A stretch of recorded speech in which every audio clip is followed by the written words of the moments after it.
Get my sound up here. Good evening, all. We're on pictures for the moment because Discord has gotten everything moved around to the wrong places, so I'm going to have to fiddle with it behind the scenes. We'll have us up and with our bright shining faces in a moment, but we are back. What? Screw it, we're not doing it live. Oh. Yeah, nothing ever happens when you do it can, because no mistakes can happen. Yeah. Anyway, the mistake crew is back. I think I've got all of the, well, mostly me. I'm the one who does all the goofs on my technical end. But I think I've got our voices up, and we are ready to go. And once we get everybody on camera, we will try to get Discord in the right places. The minute people turn off cameras or jump off, videos jump to other places on the screen, and it's so much fun. Let me see what we've got here just for the heck of it so that I can... Let her up. What, Lynn? Oh, sorry. I'm fighting on my arm, so.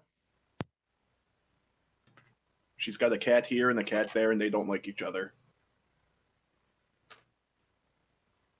Well, we're sort of there, maybe. Welcome, ladies and gentlemen, to Cat Fight. I promise it's not what you think. All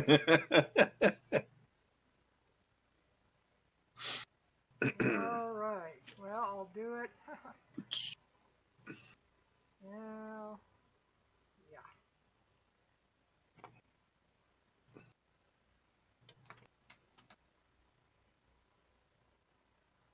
Why is Lynn's picture not showing? I don't know. I don't understand. It hates me. It hates me. I have 2 Bretts and no Lynn. I don't know. It's terrible. All right. So Lynn, why is your picture not showing? I do not understand. What did you do, Lynn? I did all the witchcraft that I could. Look, it's been a long 2 weeks. I can't even talk about half of what happened. Okay. I think I have us sort of ready. Let me put Kyle's picture up because he's not on camera yet. He's probably having kid trouble, so we'll put his picture up. We've got several of us. All right, so let me transition it here, and now we have at least the right boxes, so hopefully it'll work out okay. Anyway, when we left off last week, we were having fun as the party got swept up with Laeral Silverhand and swept along with her group to her very important viewing stand in the judges section of the Wonders Day parade. And you guys are getting to sit in her private box. There's quite a few people in her private box, the various people that are her counselors and what have you. Let me get Kyle's video back up. And meanwhile, while all this is going on, you've got in your mind the fact that you have gotten information and a key from the showman's boat, Lord Zardoz Zord. I cannot say that fast. I say we just keep calling him Lord Zord. It's easy to remember. Lord Zord. But you got to go on to his ship. He treated you quite well, if a little overconfident, but he gave you a letter for Laeral Silverhand, and this was why you wound up with her at her box. You're getting a lot of pieces of information, and while the main group of you headed off to Castle Waterdeep to speak with Laeral, the shepherd had a quick error. Sorry, can you turn the carnival noises down? I'm having a really hard time hearing you. I've got it way down on my end. It's weird. I can barely hear it on mine. Yeah, I've got it way down. I've got it just very light background sounds. Go to your master music volume and turn it down.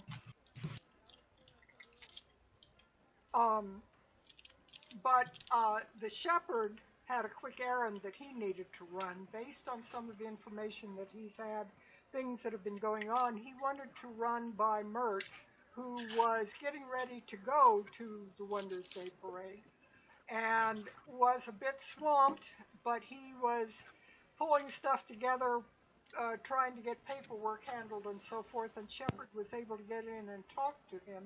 So Shepard's coming back with his own mind full of information that may be very interesting. As I mentioned in describing how the scene will take off, it's about noon.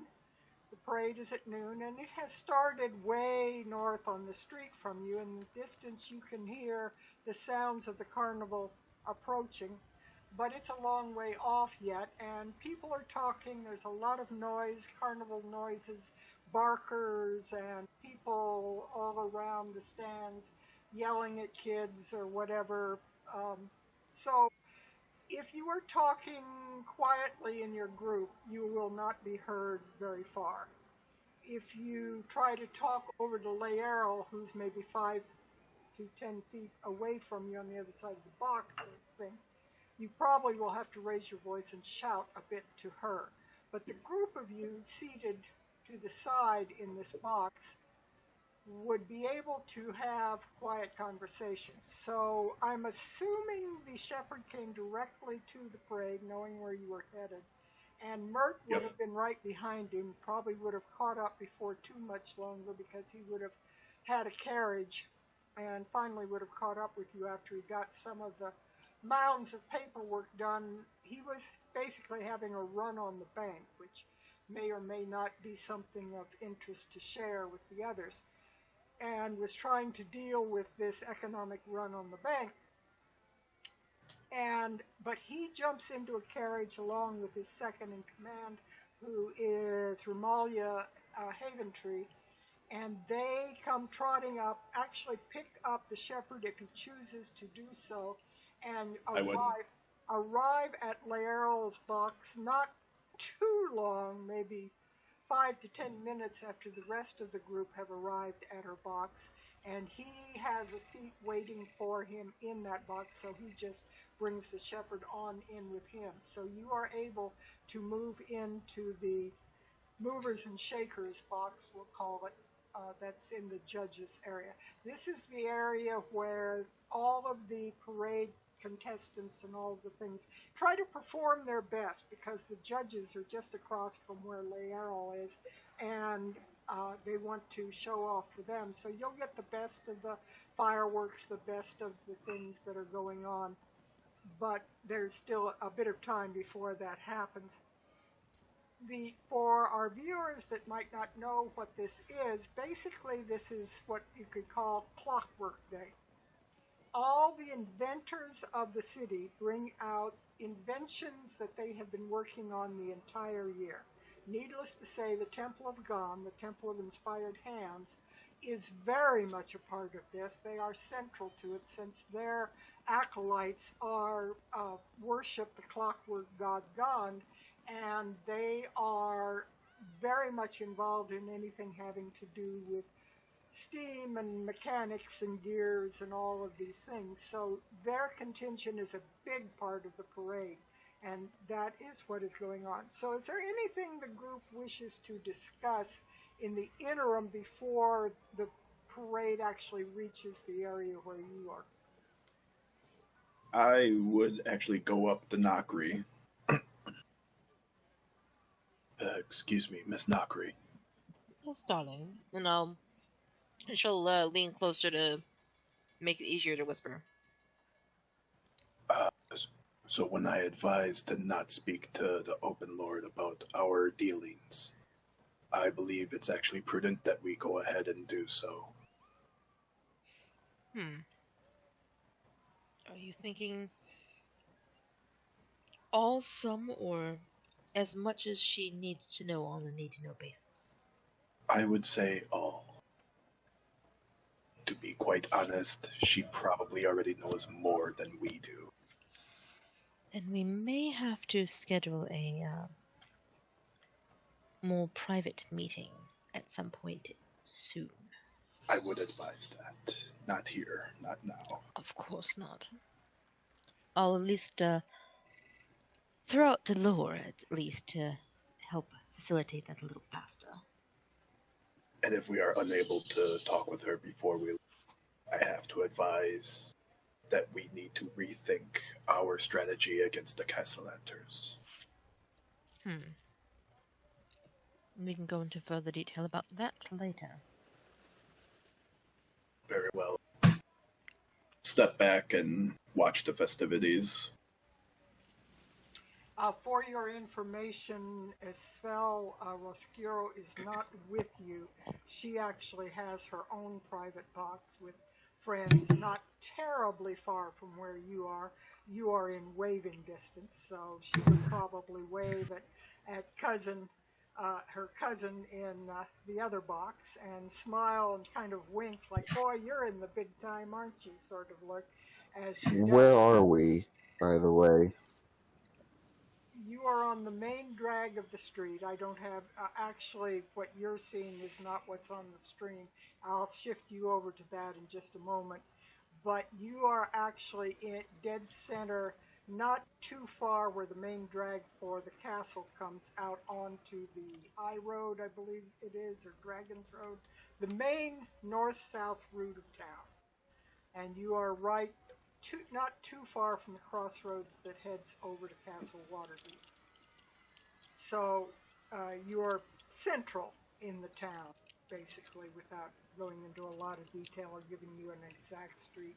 And you'll be seeing a picture here in a moment that'll be a little more interesting than what you're looking at right now, which is just a map of the city.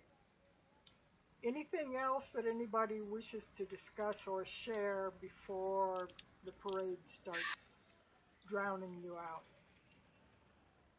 Varys is enjoying festivities. Rel would make a show of just enjoying the festivities, looking around, but he's actually, I don't know, I've got this sneaking suspicion that something might show up, so he's actually going to keep an eye out. He's also kind of hoping our wayward blue mechanical friend might show up just to see the festivities, so he's going to keep a very clear eye out for any machina that doesn't look like it belongs. And Cashin is just trying to enjoy it sober. He's finding that to be very difficult. And I would like to have all of you roll perception roll. If your passive is higher, let me know. This is just a general roll to see how aware you are of who's who and where's where on the street. So I just need to have general. Lynn, is your passive higher than 10? No, it's exactly the same match. Very good. Mine matches as well. Hold on, I'm having problems. Perception. Yeah. No, I Most- think I need to switch my name. Most of you, Cashin's eyes are just wandering around wildly. most of you are pretty aware because you've kind of been on edge and you're aware of the undercurrent in the city. You're keeping your eyes fairly peeled. Lynn, who is trying to deal with nobility and has a bit of the weight of command on her, is trying to play all of the nobles and trying within the box and trying to make sure that nobody offends, that nothing's going on. So you are paying more attention to what's going on in your immediate box rather than what's up and down the street. Within the vicinity, not only do you see Lady Roscuro in one of the more prime location boxes. These are kind of tiered boxes where the seats go up, and these boxes will hold up to about 25 people in them, each one of them. And you notice that on the other side of you from where Lady Roscuro is, and down the street about one box from the main Waterdeep nobles, the central nobles where the faction leaders and such are, you notice that just beyond them is a large box with what some of you would recognize as the Cassalanters. They also have their children their twin children who are about 9 in the box with them. The twins are a bit of a handful. They are rough and tumble. They're pushing each other and giggling. the mother Amalia buys a bunch of cotton candy kind of things and jumping jack toys and so forth to try and keep them entertained because they're kind of ADHD kids and they're always into trouble. So she's trying to keep them entertained until the parade arrives. Lord Cassalanter Victoro is keeping somewhat aloof from the activities of the children and his wife. He is attending to various nobles. Some nobles come up to the box and attempt to catch his attention, try to catch his ear, asking things and so forth, and he is maintaining this noblesse oblige sort of look on his face of, yes, yes, I'll deal with this later sort of thing. But you are able to get a pretty good look at the Cassalanter family to really identify what is going on with them and who they are. They have numerous advisors and things sitting in the box along with what looks to be their primary servants. They are not dressed in completely noble dress, but they are well dressed and serve. They are attending to the Cassalanters, so it's obvious they are in a lower position to the Cassalanters. Anyone else in particular that you are looking around with your perception to see if they are at the parade? Avi and Embrick. Mm, My dad's here. I imagine, considering that they work in metal and so forth, I would think that they would have been somewhere up near the Troll Skull. They probably have already seen the main brunt of the thing going by, but they probably aren't down here in the noble area where you guys got to be in. But you That's fair. probably would be well aware that they would be out on the street up closer to the Troll Skull Alley. Actually, now that I think about it, I would look around to see if I can see Captain Staggett anywhere. No, you good idea. Not Staggett. You see lots of guards. The guards are in a prime position, but you do not see Staggett anywhere on the street at all. He is completely not visible. All right. I stop searching and I'm staring daggers at Cassalanters. Cashin would be keeping an eye on the rooftops and the back alleys. I should also say my hood is up, so they probably wouldn't tell if I'm looking at them or not. Finally, after several minutes of hearing the sounds, it begins to grow louder and louder in the distance, and you realize that the real brunt of the performance is coming closer. You start to hear the calliopes very loud, lots of music and things going on. So it gets very interesting.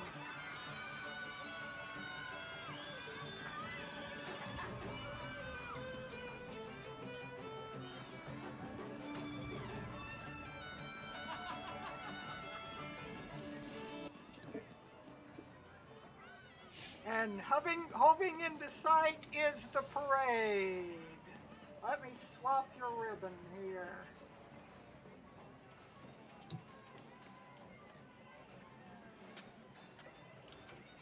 Lots of mechanical things, mechanical elephants, mechanical everything, odd things that our people today would call trains and choo-choos on regular wheels that come chugging down the street.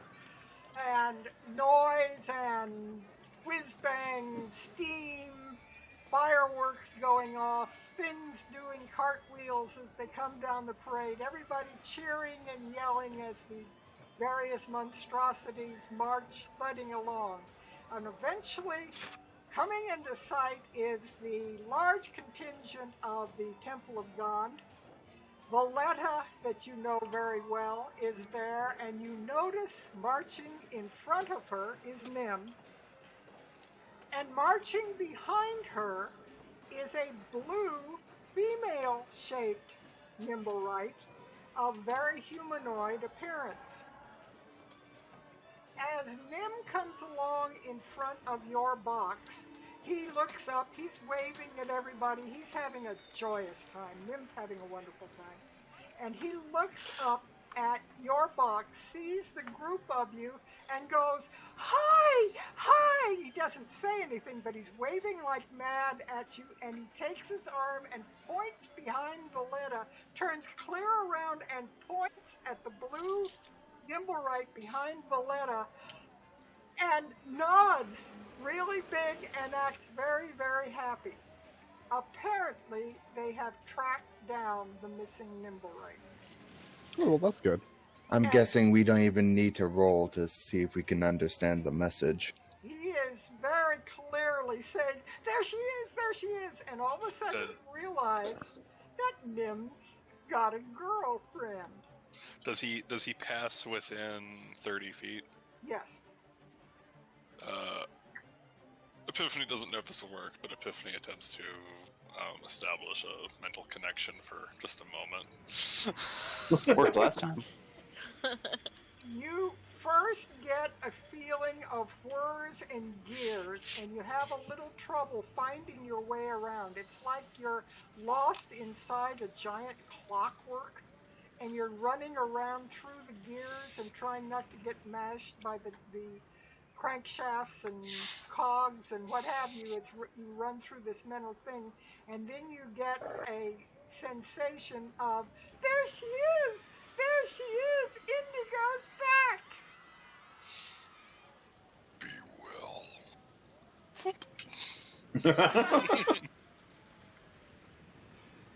So you now know that he has found his girlfriend, and her name is Indigo.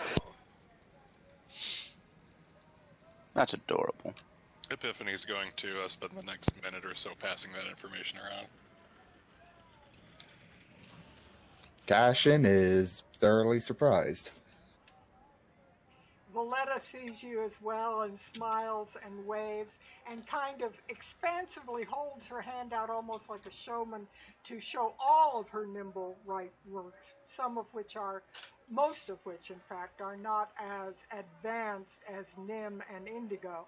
But she just proudly displays all the temple's works and beams with pride as her various mechanical creations show off their abilities, whatever they are designed to do. Some of them are carrying trays, some of them are doing acrobatics, all kinds of things going on. It's just an amazing display of what they've been able to create during the year. There's a round of applause as every wave of these creations comes by from whatever group that is doing it, and just amazing things that you can see on it. Is there anything in particular you're looking for among the parade other than this? It is slowly moving past you. I'm just looking for anyone like maybe acting shifty or anyone who maybe looks like they don't belong. But I will say this, the entire time like this is going on, like all I can think of is that one like that one line in like the Grinch, like they'll blow their hoo-hoovas, they'll bang their garginkas, they'll beat their tumtukas, they'll slam their sluice-slunkas. Yes, God. perfect. Yes, this is a very Dr. Seuss-ish sort of parade. It really is. That's very much with what's going on. I love the clockwork dog down at the bottom of the screen there. I just love that. Anyway. Inner sense of paranoia rising. Always a I good don't idea. trust my perception roll, though. I kind of want to observe Indigo. I mean, just from based off what's happening, Nokri will smile and wave towards Nim and Valletta, I think is what his name was? Mm-hmm. Mm-hmm. Because familiarity, because she knows the two of them. But I kind of want to keep a close eye on Indigo. I'm glad that they found her, but something doesn't sit well with me. Sleep with one eye open. I don't know. I kind of would like to do a perception check just to kind of see what. Because give me Nim is happy that she's there, but how is she taking everything going on? Yeah, go ahead and give me a perception roll, or if you feel like you can do an insight roll, although insight will be a little higher because that's trying to read the facial of a robot. So perception probably is a better thing to use. I have a higher insight, but yeah, perception would be the way to go with it. I mean, no, dice rolls, here we go. Yeah, no, I can't beat that. Yeah, Indigo, You consistently meet the average. Yeah. Indigo, I have no points in it. she Sorry. looks like she's a little overwhelmed by all the sound and the noise, but she just keeps looking at Nim. She's not looking around for people in the stands. She doesn't seem to terribly recognize you, which is possibly a little odd. Might have to find out reasoning on that. She doesn't respond to the group of you, and she probably should recognize you, but she has eyes for Nim. She, not in the sense of, gee, I'm in love, but in the sense of, this is overwhelming and what should I be doing? And every time she gets kind of not sure what she's doing, she'll look back at Nim and he'll give her a nod and a wave like, come on, you're doing fine. And she'll just trot on after him and Valletta, trying to keep up with them. She seems to be very much centered on the two of them. Kind of looking for guidance. Yes. Okay. I just want to roll this just to see you on the off chance what I would have gotten. I know it's not going to matter. The roll's already done, but just I'm curious. Yeah, okay. My insight would have been fine. Yeah. No, your insight would have been 13. Yeah, Oh, no. Yeah, I know. Like I said, it was just a curiosity. I was like, I could have gone with either one, but I made my choice. I'm just curious. I was like, nope, it would have been fine. But basically, you can tell. Alright, so she the seems one to be... thing you can tell is that she's not looking for a stranger. She's focused on Valletta and Nim. Yeah, I mean, so she's not recognizing anybody in the crowds or anything like that. She's just kind of keeping task. Alright. So little by little, the sound dies down as the parade moves on. There's great rounds of applause from all the nobles and cheers of the wonderful things that you just got to see, and the excitement has died down for a year, and things will go back to normal as all the inventors will start the round of trying to make creations that are bigger and better and noisier than this year's parade. So it was quite a bit of excitement. Vendors linger trying to sell little mechanical gizmos to everybody, so plenty of those are available to be had as souvenirs, and there's plenty of candies and sweets and things as the crowd begins to disperse, chattering happily off to the various places. Where is the group of you going to go, and what are you going to do next?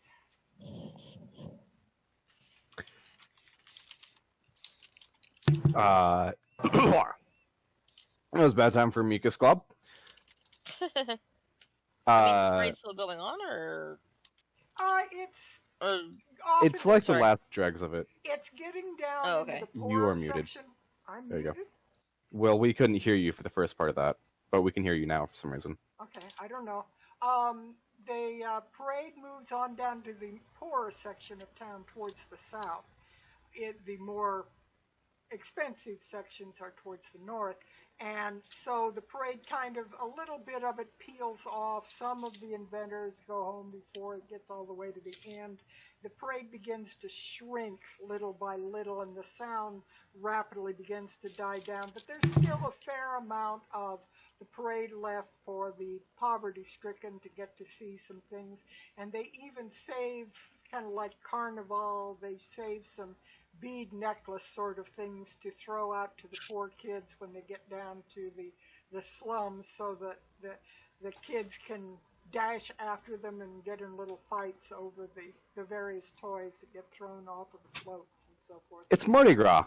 It is. It is a combination of Mardi Gras and so forth, and it goes all the way through to God's Day, basically to give you a feeling of the calendar. Starting with Day of Wonders, there's this period of Mardi Gras that goes on for about a week and a half, and its highlight is the Day of Misrule, which is like an extreme April Fool's Day. It is the day of masked parties and practical jokes and um, jesters dancing in the street and crazy things going on. And it's Halloween and April Fools and Mardi Gras all wrapped up into one. And this whole period of time with these high point days of Day of Wonders and the Day of Misrule, they end with God's Day. And that's basically Lent has come in. And you're to end all your celebrations and frivolity and debauchery. It's to end at that point, and you're to pay strict attention to the gods at that point. Incidentally, Esvel would have told you that the party that she has been invited to at the Cassalanter's house is on the Day of Misrule is when it's going to be. And the Day of Misrule, I believe, is in 7 days. I don't have my calendar. That's what you told me yesterday. Yeah, and I said it was about, and I think it's 7 days. But roughly speaking, I'm about on that it's about 7 days to the Day of Misrule, and about 5 days after that God's Day is. Mm-hmm.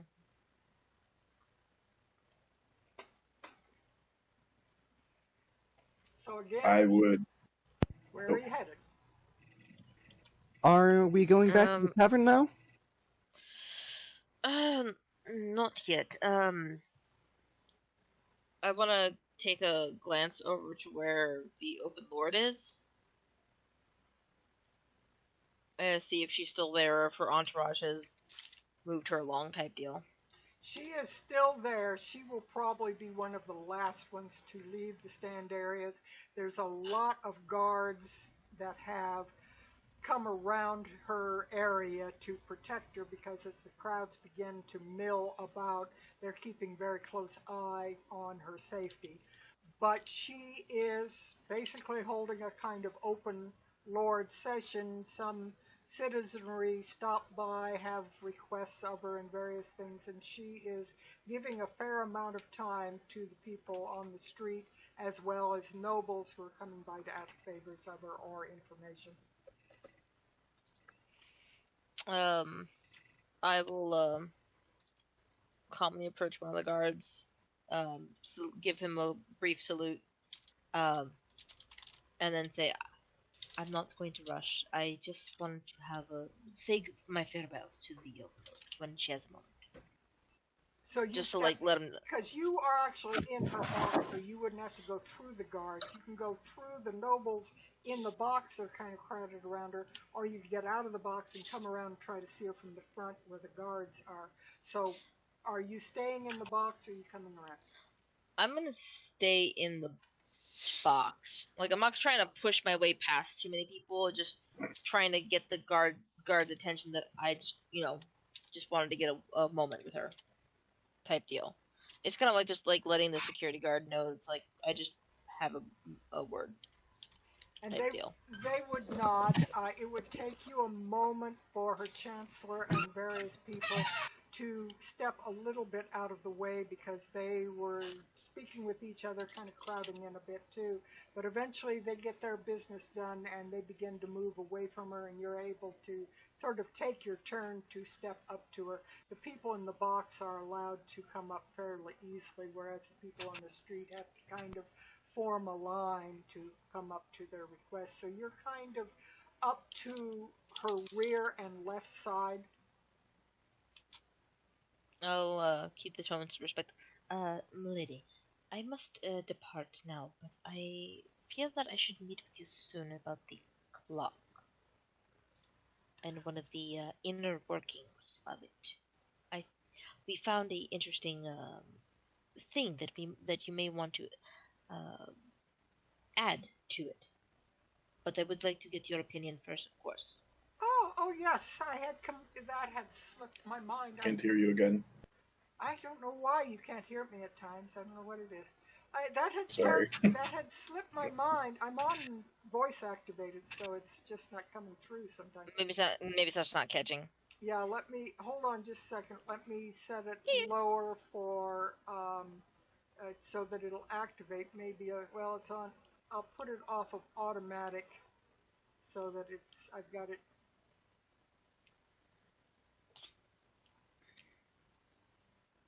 Okay, I've got it set pretty far down now. You might hear background noise, which I apologize, but I kind of have one or the other. It's fine. But she says, "Oh yes, I'm terribly sorry. There's been so many things going on in the city. The clock had completely slipped my mind. We need to get it scheduled to be placed in the street, don't we?"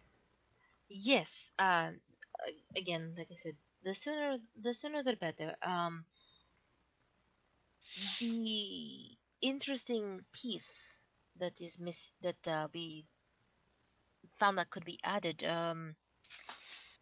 It might have some very interesting properties for the city, but we wanted to get your clearance first before we went ahead with anything.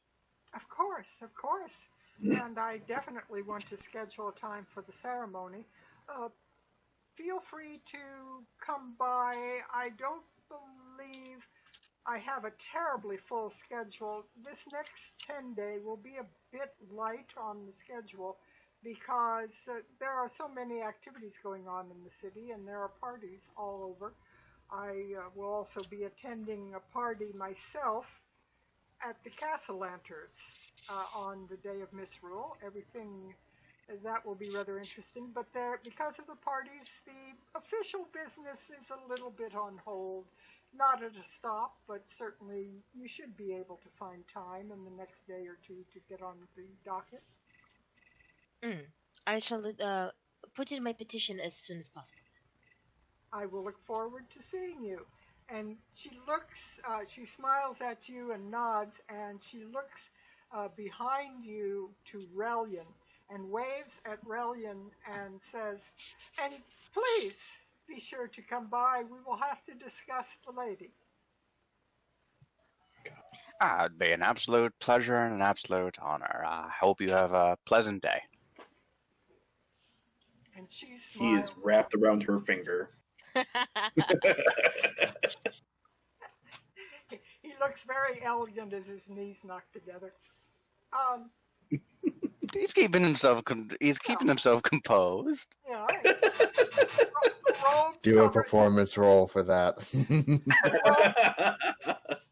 the robe covers all the knocking knees. But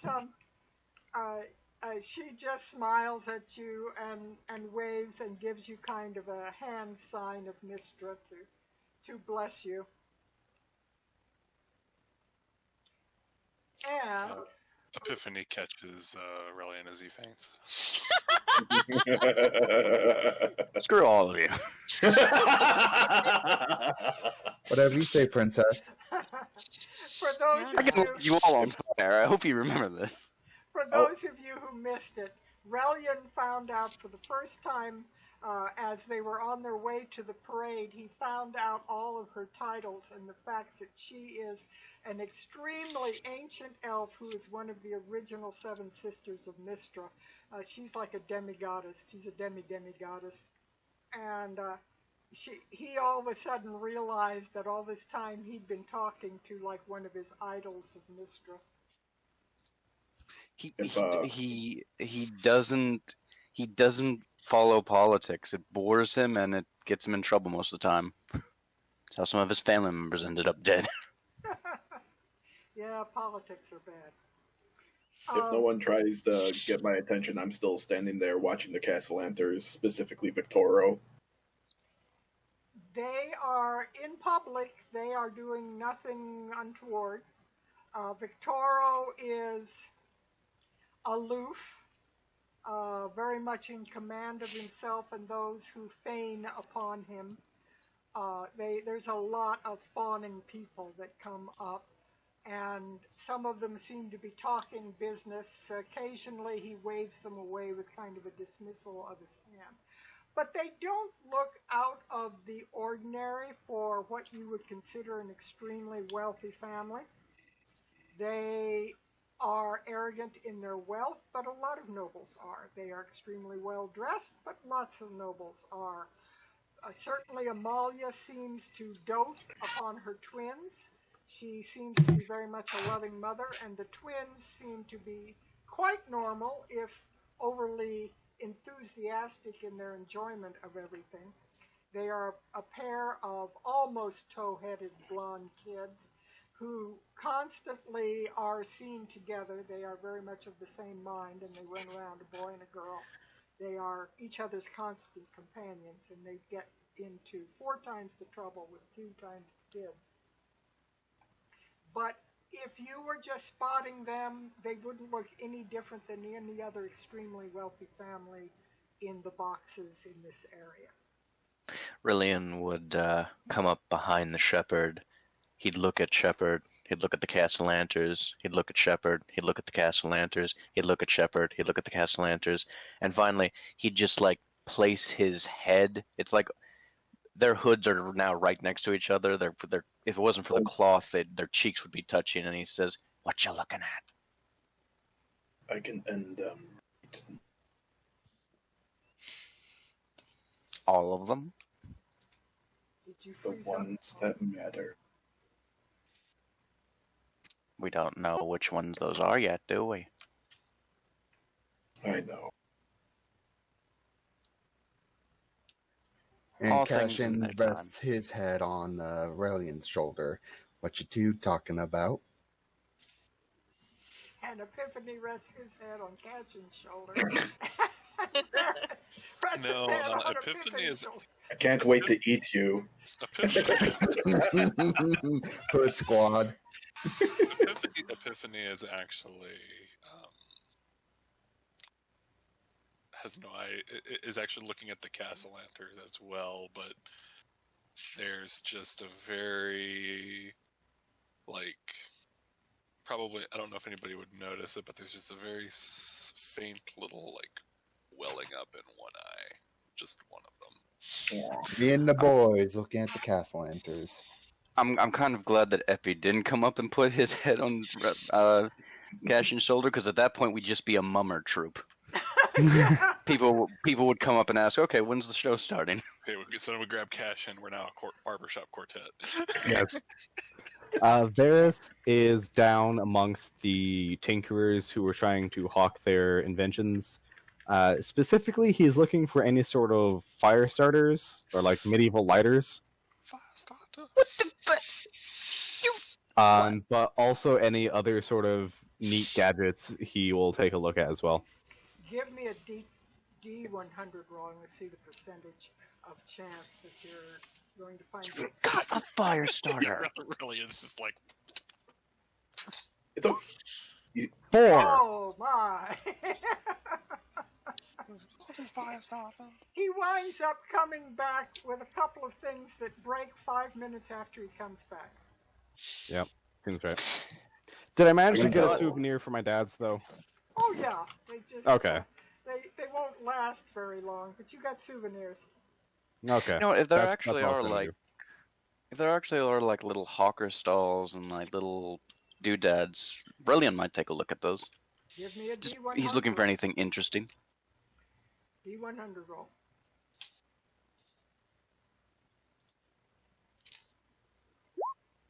Oh yeah. Yeah, he looks over the stalls, and he's spent a lot of time looking over diamonds and rubies and what have you. He knows what's valuable and what's not, and he manages to find several gizmos that would do all kinds of things, little dancing ballerinas on music boxes that might be worth more than the vendor is selling it for, actually. And you find some very convenient little things, including a little flint and tinder gizmo that you hold it out and push a button and the 2 pieces of it strike a spark. Hmm. Who's like manning the cart? It's a woman. She is a gnome, and she has like her hair is braided in 8 different places and sticking out. She has yellowish green hair and sticking out, and she grins at you as you hold it up, and her 2 front teeth are missing. My good gnome, you've got quite a collection of hoo-haws and gizmos here. I'm very interested in the music boxes and this interesting little fire starter. I'm a bit of a pyromaniac myself. How much are your wares? Oh, why, the music box is 3 gold, sir, and the fire starter is only a gold. Hmm. He fishes out 5 gold. I'll take 2 fire starters and a music box. Wonderful.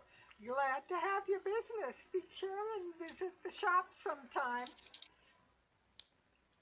Relian is going to pocket one of the music boxes and one of the mechanical fire starters. He's actually going to gently toss the other one to Varys, and he says, "Kid, Oh, leave the treasure hunting to the professionals." thank you. Relian, give me a perception roll real quick. Okay. I think I've just set Varys on fire. Okay. That would be a dexterity roll. Oh yeah. You realize that as you start to turn away, you kind of turn back and look at the woman. You realize she is dressed all in purple. Her yellow-green hair is sticking out, and she's like dipped the ends of the yellow-green braids in purple dye. So it's very rainbowish looking. And hanging back, sitting in a chair, smoking a long curved pipe and blowing smoke rings, is Zoblob, the purple gnome that you met way back on day 1. Zozo, old pal, old friend. I should have known this lovely creature was most likely associated with you in some way. I'm guessing your lovely daughter, or perhaps? The woman with the toothless grin. No, thank you very much, but I'm his mother. Didn't hear a word of that. I'm his mother. Ooh, something's up with the microphone. She says, I'm his mother. No, really? I never would have guessed. She just grins broadly and believes it all. Of course she does. I'm that good. And Zoblob is just sitting back, his legs crossed, and as you notice him, you realize that he's floating about 2 inches above the chair, just lounging on the chair, but not actually sitting on the chair itself. Now that's a neat trick. Don't suppose you're selling whatever lets you do that, are you? Oh, no, he's very talented that way.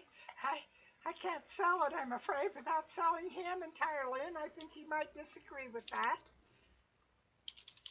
No, I don't know. I could make you a fair offer. Zoblob just looks at you with a snarky grin. I'm afraid I'm not for sale, sir. Well, either way, it was good seeing you again, Zozo, and I hope both you and your mother, he does in air quotes like he doesn't believe it, have a wonderful rest of the festival. Come by the shop again sometime. I'd love to see you. Just gives a slight bow and returns to the group. Thank you again for the fire starter. I was planning on getting it for my dad's. It helped them start the forge fires a little bit easier. Well, it's very thoughtful of you. Very thoughtful of you. You know what, kid? You remind me of one of my younger siblings. As sweet as a pile of sugar on a hot summer day. picturing melted sugar. Yeah. Sticky. Very sweet. Yes. Not Epi, by the way. One of my Others. spoiled little ratlings from Silvery Moon. Thank you. Relin just slowly snakes his arm around him, brings him close so that they're in a very uncomfortably intimate hug, and he just whispers into his ear, "You're welcome." God. Vera's cast social distancing. There's none of that here. And somehow, This world's healthy. and somehow Varys came to realize Epiphany's not the weird one. Yeah, apparently. Yeah, Epiphany's the normal one of that pair. I've known that for some time. He slowly lets Varys go, and he picks up and he brings out his own little fire starter from his robe and says, "I just wanted this because I'm not sure if you've noticed, but I'm a bit of a connoisseur of all things that go whoosh and frush and flamey." And He snaps his fingers, and a thus it flame was- appears in his palm. Yeah, thus it was. They wound up with a lightsaber fight in the middle of the Oh God. Just turn the butane all the way up to max. Not dangerous at all. Right. So, do we think the inn is safe? Depends. Commander Shep, did you finish carving in those holy symbols? Did anyone get me from the booth? I thought you were coming with us. Nope, I think Epiphany and Shep have just been staring at the Cassalanters awkwardly. this I'm whole gonna go back to the booth and collect my 2 wayward sheep. Cashin's somewhere else. Cashin already He went is searching for booze. Yeah, he I'm already gonna went back to the tavern to get the booze started ahead of time. He finds the beer and bratwurst stall. I love that stall. It's called Wisconsin. Yep, Hey. I go to Wisconsin. I go say hi to Brett. So, if you go back to the inn, I just need to ask Shepard, does he plan on sharing more than what he's shared already? I would have to see about going to a safe place in the tavern because obviously it's not completely locked out. So are you headed back to the tavern? Do we need to move over Probably. to that map? Yeah, most Probably. likely we'll head back to the tavern. I do have a question real quick. On our way back, are other shops open, or have they kind of closed down for the parade? Like, are they trying to get business, or do they say, "Nah, we're probably not going to do well today"? They are, about half of them are open. A lot of the vendors themselves are out on the street with stalls trying to catch the parade traffic. And so actually you would find some of the vendors in stalls, but just a matter of where their stall was, because there's a lot of contention for the prime locations, and some of the vendors wind up way back somewhere else, and you wouldn't necessarily run in front of their stall because they were down in the south end or the north end of the street. On our way back, I would try to see if maybe there would be like some merchants who are maybe trying to sell adventuring gear or anything. I'm looking for more healing potions is what I'm looking for.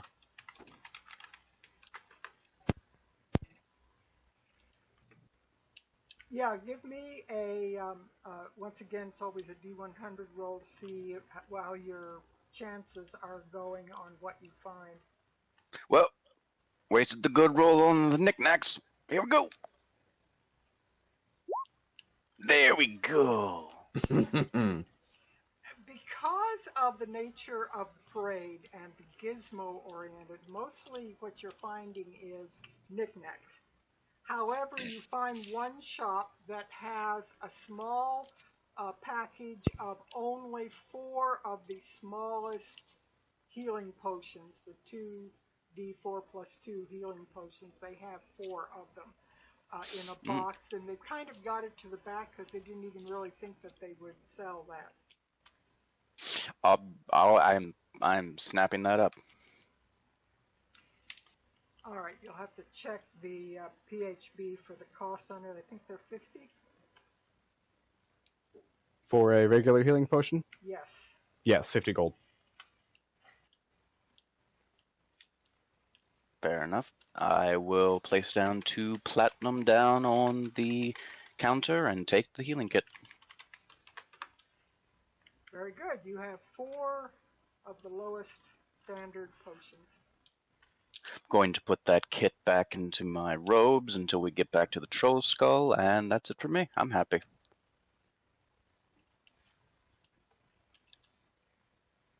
All right, are you hailing a cab? They're hard to come by because there's such a mob. A lot of them are being taken up, and you kind of have to wait for them. But are you going to just walk back, or are you going to try and wait for a cab? I would think actually- we'll walk back. I would actually pull aside Nakri. Are Hmm. you certain that we can't get an audience with the Open Lord now? I don't want to say too much in a public setting. Everyone might be distracted, but you never know who is Would actually watching. I mean in her quarters, where we know it'll be a safe setting. The soonest I could get in is maybe a day or 2. I tried to get in sooner, but the sooner I can put in a petition for meeting up the clock, and she'll air quote the word clock, the faster I can see her to tell her about the other thing. Very well. Unless someone wanted to make a more personal visit. And she's just going to side-eye Relian. I'm sorry, I wasn't paying attention. What? Would you like to see the Open Lord right now? Oh, I don't know. We might be moving too fast. I mean, she just saw me, you know. The absence makes the heart grow fonder and all that. That sounds I like a do yes believe to there me. are ulterior motives. That sounds like a yes to me, Miss Nakri. Really? Because it just sounded like nonsense to me. You've got good ears, Shep. All right, she's wouldn't- going to pull Shepherd, Relian, and Varys into a small private convo huddle. And put her finger on Varys's nose to tell him to keep quiet. Oh, secret circle. Are we finally going to kill Cece? No. Jesus. His ears are burning. Okay. We, at least through Shepard's contacts, we have a reason to believe that we can divulge more than we could have before to the Open Lord. I'm not willing to do so out in public, so the sooner we can get an audience with her, the better. We... You know- Hold on. As a priest of Mystra, and as someone who frequents the temple every now and then, and as someone who's lived in Waterdeep for a while, would I know that,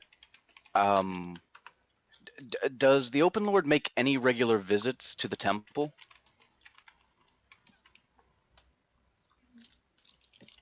She would have days that she would go, definitely. She has her regular days.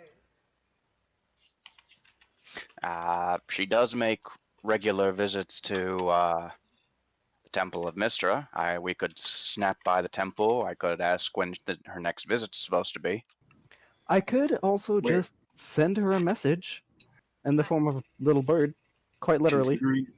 Considering that she knows who my contact is, perhaps it would be best that I try to get her attention by using my contact's name. That may work. Also, I can get into it in at least a day or 2, based around what I've already started with the clock as a front for meeting with her. Relian has his connection to Mystra with her. It's just a matter of how we want to play this. If I reveal my contact, she'll know that it is a serious matter to be taken care of. Not saying that using your roundabout way isn't as well, but if I tell her about business with my contact, I would think she would take us almost immediately. I trust in your decision on this, but I also want to err with the side of caution. If we move too quickly, we alert the wrong people. If we move too slow, we let them get the upper hand. We need to move fast enough. Lives are indeed at stake with what the Cassalanters have planned. I am going to defer to your judgment on this. You know better the information that you've learned than I do. Well, that kind of brings up another point I kind of wanted to talk about. We've supposedly got one of the you-know-whats from a guy who apparently didn't know what he had. Another one of the you-know-whats is somewhere where it's guarded by either natural or unnatural forces. So again, we could get that one without raising too much suspicion. The one with the you-know-what that the you-know-who has, I'm pretty sure you-know-who knows what they have. So You know who with the you know what is you know where. I'm going to use my other hand and just like tell Relling to stop for 1 second. No, I followed you completely. That's why I'm saying. Yeah, I'll explain after. It's why I said that we don't want to move too slow and too fast. You don't want to. They don't know what we know precisely yet. They know we know something, but they don't know we have the thing. They don't know that we know that they have the thing. So that's why I say we don't want to move too fast or too slow on the situation. But my question is to make sure they don't know that we have the thing, but we know that they have their thing, the you-know-what. Should we go after the you-know-what that you-know-who doesn't have? Eyes glaze over. I need to have a sheet that I've printed out that says, they don't know that we know that they don't know. Yeah. But basically, not there, but even he feels his brain smoking. But basically, what Relian's asking is to keep up the Cassalanters don't really know who we are or what we're up to yet. To keep it that way for as long as possible, should we go after the key that's not guarded by them? I thought both of them were guarded by them. Yeah, both of them are. Oh, I thought one of them wasn't in their direct possession. Like one of them is kept in the manor, but the other is not. The other one is deep under the manor. So it's still in it. If they don't have it in their possession, it is in their direct path. Yeah.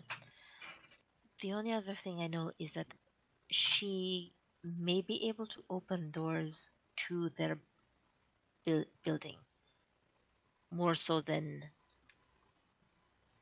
we think. There is a party that we may be able to become guests of hers, depending on how we bring her into this. I mean, the ideal situation would be the Cassalanters aren't home. We find a way in and just ransack the place. That would be the, ideal situation. And then if we don't find it, we put them on even more alert. So when we actually can find it, they may have traps. Relian, give me a history roll. Alright then. This should be fun.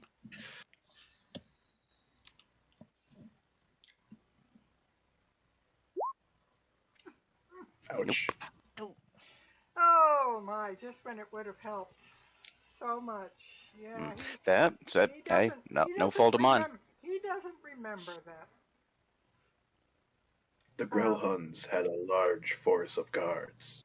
The Cassalanters undoubtedly have a larger force of guards, and they don't need them all with them at all times. They can remain at their manor as long as they see fit. That's fine. That's fine and dandy. But I can't help. But I just can't help the shivering of my squiddly spooch feel that the Cassalanters themselves are pretty dangerous. They are, and you should always trust your gut on that. My squiddly spooch. Oh my gosh. Look. You know certain keys better than I do. I'm going to defer to your judgment on the ship. How do you think we should play this out? I say we go to her castle and wait for audience. Small group or all of us? All of us if we can. About this time, strolling up, still with some friends that she waves goodbye to as she comes in your vicinity, is Esvel. She doesn't barge right in on your group. She's aware as she looks at you that you are holding a private conversation, but she kind of looks at you like, would you mind if I speak with you, sort of appearance. She's not trying to overhear what you're saying, but she is apparently wanting to talk with you. She does a awkward little huddle or the hesitation right outside the range of hearing. I was like, hey. She's a little more classy than that. She's a noble, but she just kind of looks at you like, would you mind? Yes. Is there a problem, Mrs. Esvel? Is Esvel? And by that time, Cashin's back. Lady Esvel, yes. Lady Esvel. So, I wanted to share some things with you. Would you rather I did it later? It might be important.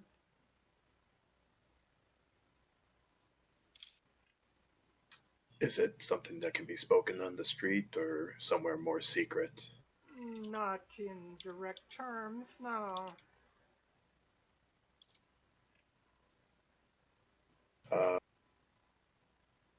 Whereabout are we now? Are we still... I figured you are kind of meandering north on the street towards Trollskull Alley. You're somewhere halfway between where you were on the parade route and the Trollskull, and there are crowds breaking off and going off into side streets all over the place.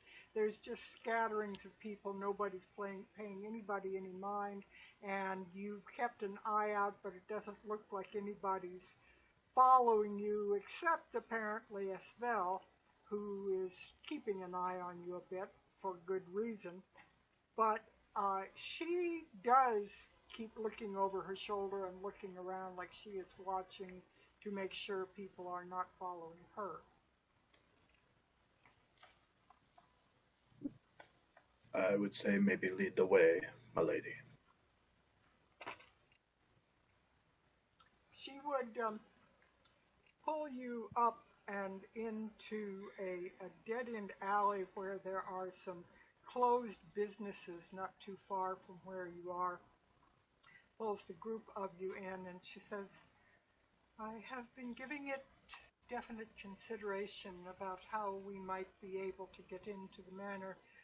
As I said, I am going to go speak with her regarding plans for the party and certain things that she might want me to contribute to the festivities of the event. However, I was wondering, is there any possibility that some of you might be able to disguise yourselves in ways that she might think that you were perhaps people that I have hired from some of the guilds to investigate the manor for decorations or such things? We could describe ourselves as wanting to assist with all of her burden of preparing for it. I couldn't today. If I take a nap, then I'll be able to. Does he already have a long disguised? Yes, but the spells that are prepared today did not include disguise self. How many would you require? How many people or how many spells? People. As many as wish to come along and can keep their regular appearances from being noted. Either they might know you already, or if you came and trouble broke out, they would certainly recognize you later. So I would rather avoid that with faces that disappear following the contact. I do have another option. I can turn into a... Well, I can't turn into a bird, but I can turn into, like, a lizard or something and climb up the wall if someone opens a window for me. That might be useful. It is not going to be easy to move around in that manner, because I can tell you now, I've been there. They have guards about every 20 feet, so it is very, very difficult. I certainly don't want to get them on edge, because I know that they have additional guards they can call if they need it. So it could be very overridden with individuals we don't want to deal with. I mean, little boy Blue, if you change yourself into something small enough, you could just hide in the clothing of me or Epi. Of course, that is considering you don't mind being a little intimate. Wow. We would not recommend becoming an invertebrate upon us, however. I am not exactly the best at masking my true self. On the other hand, myself and Epi are masters of it, as CC and Sugar Scales will testify on our first adventure with them. Lady Nakri, I believe that you possibly, depending on how well they know what is your involvement, you might be able to approach more directly. I could bring you along and encourage that you be included in the invitations.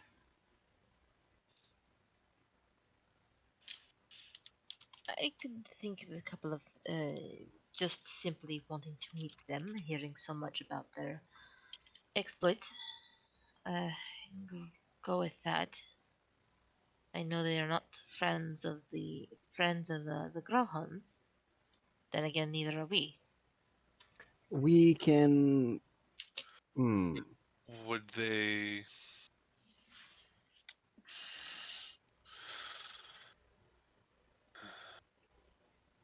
Have you heard the size of the party they are throwing? I have.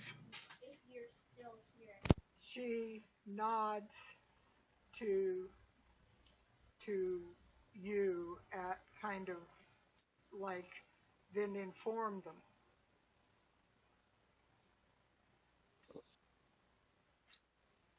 Are we in a secret enough area? Yeah, she's pulled you well back in behind and like 30 feet from the street, back in a dead-end alley. They plan to invite 500 people to a small gathering. Never in the history of Waterdeep has there been such an affair. Then why do we require such deception to enter? Because we need to stop it. I don't know how well they know you and what your connection is to the stone. And I do not know how well they will know you following your visit to the manor, and therefore the danger to your persons after said visit. Therefore, I thought it might be prudent to simply have faces that are only seen once.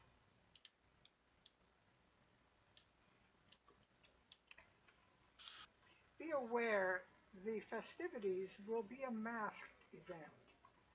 But I have a feeling in my gut that if we wait until the party, we may find it is too late. which is why we have other plans to. When is this festivity? 7 days hence at the reign of Misrule. Why would we wait 7 days to go to the Cassalanters? I would hope you wouldn't. I am something they would like. It would be easy to get in masked and costumed, but I have concerns regarding the reason for the party. Something sits unwell with me. What if we were to return home? What if we were what? What if we were to return home? Now? I don't think he means home in terms of a tavern. I think she's aware. The dogs have been released. They're after us. The hellhounds! Suddenly, 3 dogs come charging down the alley and barking at you. Would you just Kirby the dogs? Yep. Pretty much, yeah. Epiphany now has three dogs in his brain. I am. Is that what happens when you eat things? You just absorb their consciousness? Mentality, yeah. No, not at all. No. Sometimes they go to his second stomach for storage. Yeah. Jesus Christ. Oh. Where do you think the magic spells come from? I once knew a woman who had a dog named Hoover because she said he vacuums up everything on the floor. That's great. We share some history with them, as you are likely aware at this point, due to our brief connection.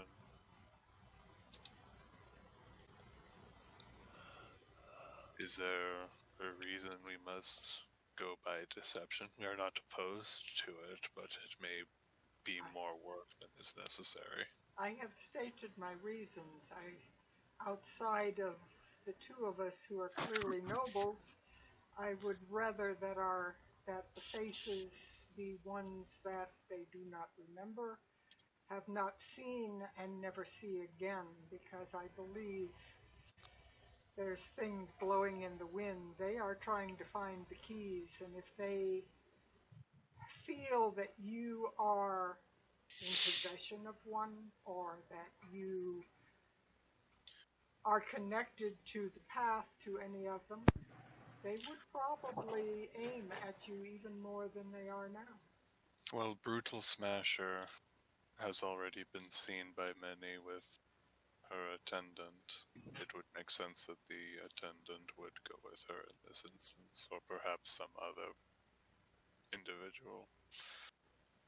Yes, as long as the attendant is a face that is not your normal one, so that It that is our person is. face.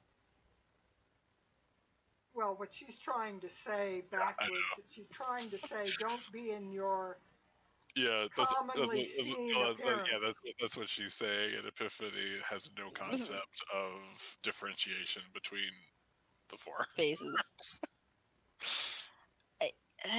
To interject on his behalf, he understands his terminology is different than ours, but he will not have the face he has right now. Excellent.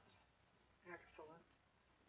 The less that they can connect to other people and other places, the better. We could maintain the form safely for 2 hours, but much longer than that, and we would be draining our energy and become less effective should a situation occur. At worst case scenario, I'm hoping we can at least identify the locations of what we need, the rooms or furniture or whatever that we must access to do it. I can slip in possibly at night, but I would rather identify as much as we can so that we can move directly to it if it has to be a second visit. Friend Relian, you are able to make individuals unseen. Yes. Could you make two unseen at the same time? Yes. And That's my limit, though. in a closed mind, you would be able to become small.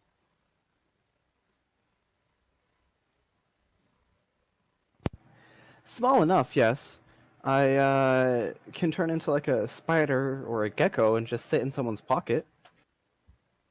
No, not spider. Not spider. Not around Debbie.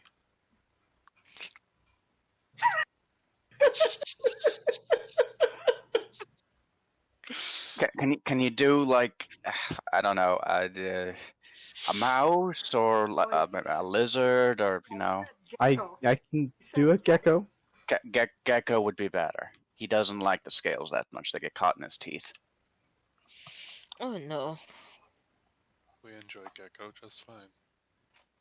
Whenever I make it for you, you don't need it. That is because we... Never mind.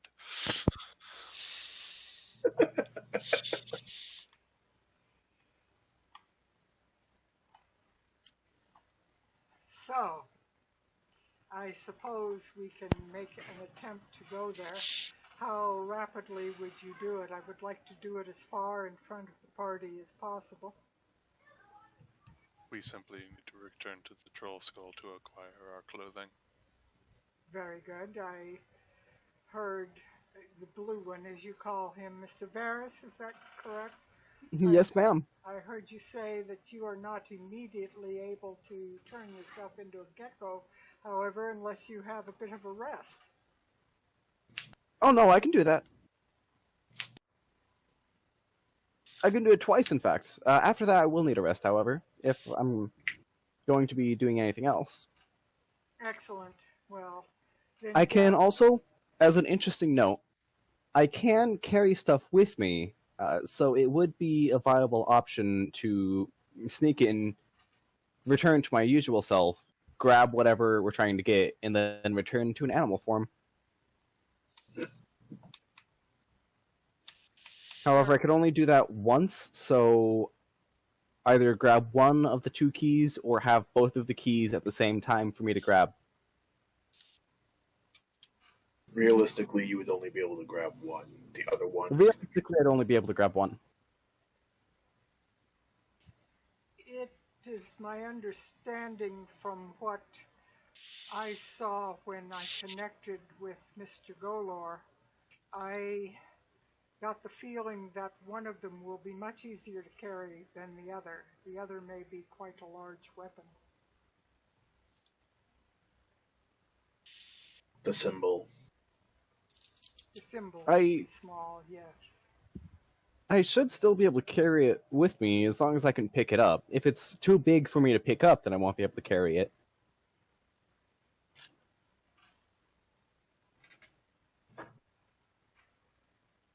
Well, we can cross that bridge when we come to it. Our first thing is to get in and be able to move about surreptitiously in a house that is extremely well defended. And I would be willing to bet have defenses beyond guards. Knowing what Shepard knows, we may face some fiendish adversaries. Indeed. It's Hmm. not It's not just guards we have to worry about. It's the devils. OOC Lee, does Shepard want to talk about the run on the bank or anything about that? That would be with in the discussion with the Open Lord. I'm trying not to say anything in front of her because I still don't fully trust her. Okay. Very good. When should we meet up? Today? If so, at what time? If another day, please inform me so that I can be prepared for what I might need. Unfortunately, this would be something that you will have to discuss amongst yourselves. I will not participate in approaching the Cassalanters. I would jeopardize the mission because of my grievances against them. This is also very true.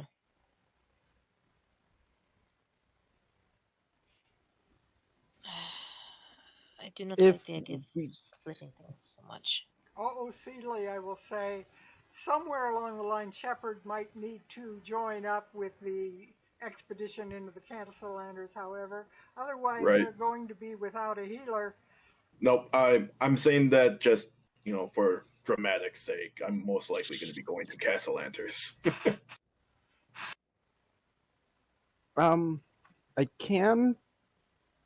After reviewing my spell list, I actually cannot disguise how I look, so my only option to get into the manor would be to take an animal form. However, if we do take the one day, I would be able to take a spell. I would be able to prepare a spell which would allow me to better locate what we were searching for. So how about we say a day? You can spend the afternoon speaking with the Open Lord, since apparently, from what little I heard, you are thinking about visiting her for whatever reason beyond other things that we found. So I will allow you that time, and we can perhaps join up tomorrow. And in that time, I can send a brief note to Lady Cassalanter, requesting that I meet her tomorrow morning at an appropriately late time in the morning, and she would be expecting us. There would be no hassles getting through the guards and into the manor. Sounds good to me, cuz. You do you, and we'll do we. It sounds like we have a plan. Excellent. Sort of. I will go home and write the note immediately, and I shall see you hopefully around 10 o'clock tomorrow morning. I don't wish to go any earlier, since she might be a late riser. Wait, That's... I thought I thought Esville was staying with us right now. Won't we see her when we get back to the Drill Skull? She spent the night with you, but she has her own mansion in the city. Ah. Alright, well, have a good one then. She's very much a noble of Waterdeep. Well then, shall we be on our way? Yes. She nods to you and steps to the entrance to the street.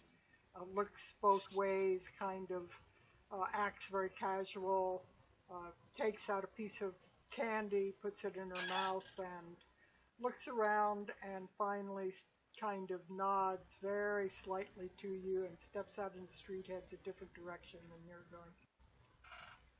After a moment, I'll step out and lead the others, I guess, to wherever the Open Lord's castle is. As we're moving, Relian would say, okay, everybody gather around. Epi and I already have one, but because I don't want any of you to die, yes, even you, Cece, I got everyone a little present, and I'm passing out the 4 healing potions I had just bought to Varys, Shepard, Cashin, and Nokri. Oh, wow. Thank you. Am I a joke to you?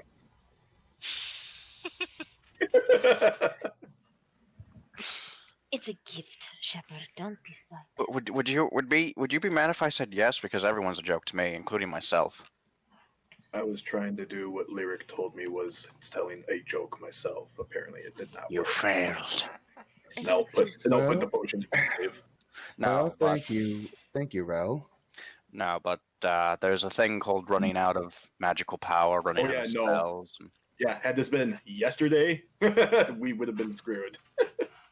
Yeah. All right. Epi and I already have one, so now each of us has a little pick-me-up in case things go south in the most horrible ways. I didn't want to give it to you guys while my cousin was here because she's the type of person who would have said, "Where's mine?" And I didn't have one for her. It's alright, I'll let her know that you left her out. Don't. Again? No, don't do that. Okay, you know what? No, not gonna be that kind of He's- giver. No, keep the no, thing. Is that He's- also not a funny joke? I think it's your delivery, darling. It's not exactly easy to tell that you are joking. It's the monotone pitch of your tells me the voice. same- Lyric tells me the same thing. Thank you. Okay, here. Let me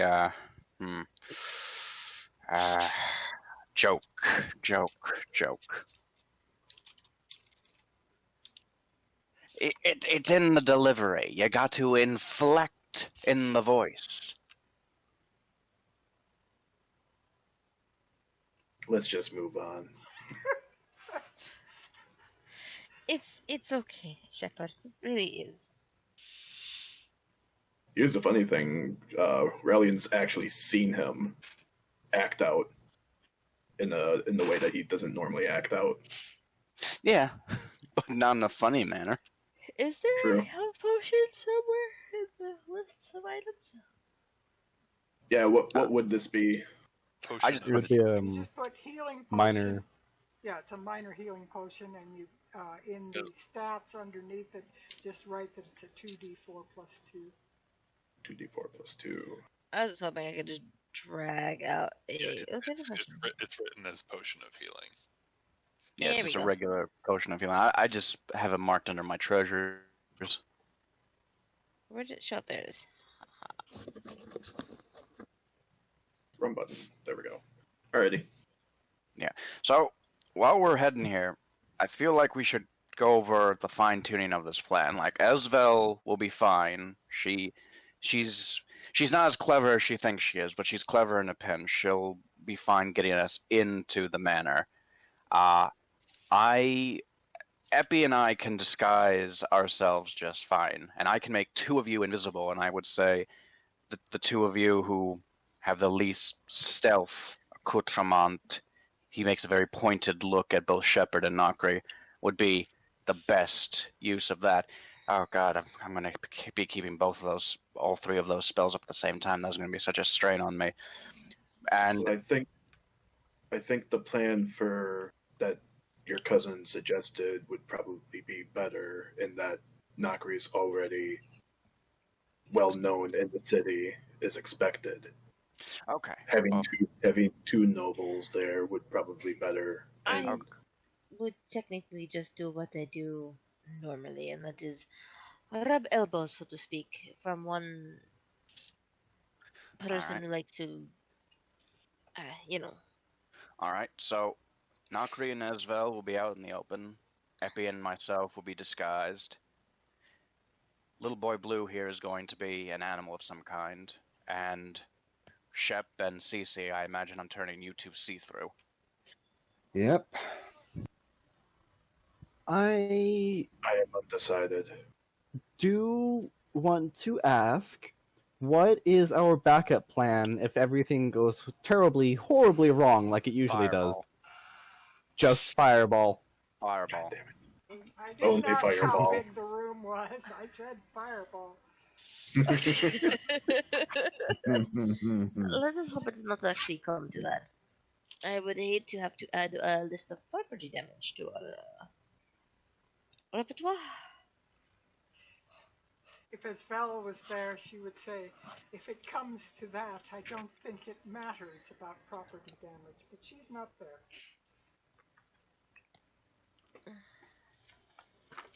Irregardless, so back to the troll skull then?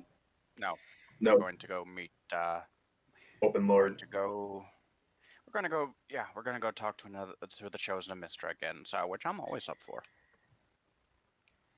You're going to see a potential girlfriend. Oh please, she's way out of my I'm- league. I'm Indeed. kidding that you are smitten with her. Quite. That's Wow, something I not know. even a hint of hesitation there, Shep. Ow. Ow. Was that a good joke? Yes. See, it's working now.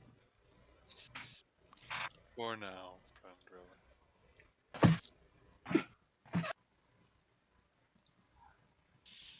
I believe they call it timing. Exactly. Either way. As you are on the way to Castle Waterdeep, you notice carriage going by, and especially Shepard would recognize the carriage. Inside, you catch a glimpse of Mert along with a couple of other people that he's talking to rather animatedly, enough so that he doesn't even realize he's passing the group of you up, but he is headed back for the Golden Goose Treasury, which is his money-lending building, which is quite close to the castle. It's not far from it. And he is headed back there at this time, so he's in the vicinity, but you would then go down and around to where the main entrance of to Castle Waterdeep was, and request entrance. You would come up to the guard kiosks that do it, present your papers. How are you going to do it, since you are not on any current list of expected individuals? Oh God. Well, Shep, I think now's the time for your vaunted contact reveal.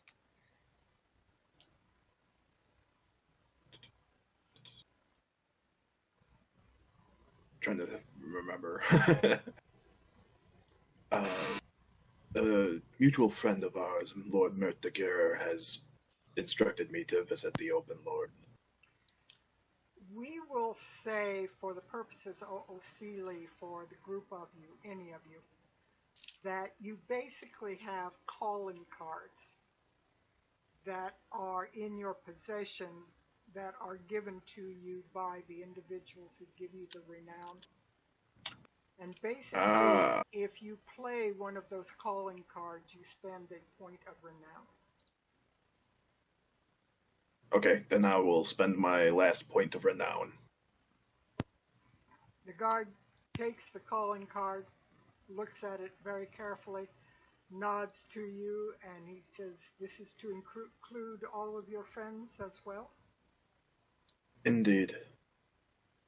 He very carefully turns around a visitor's log and has each of you sign your signatures that you have entered, so that he has the information about who is on the premises. Okay. Epiphany puts down his equation. Varys writes in a very fancy quick-hand form, VSL. Cashin just writes down Cashin.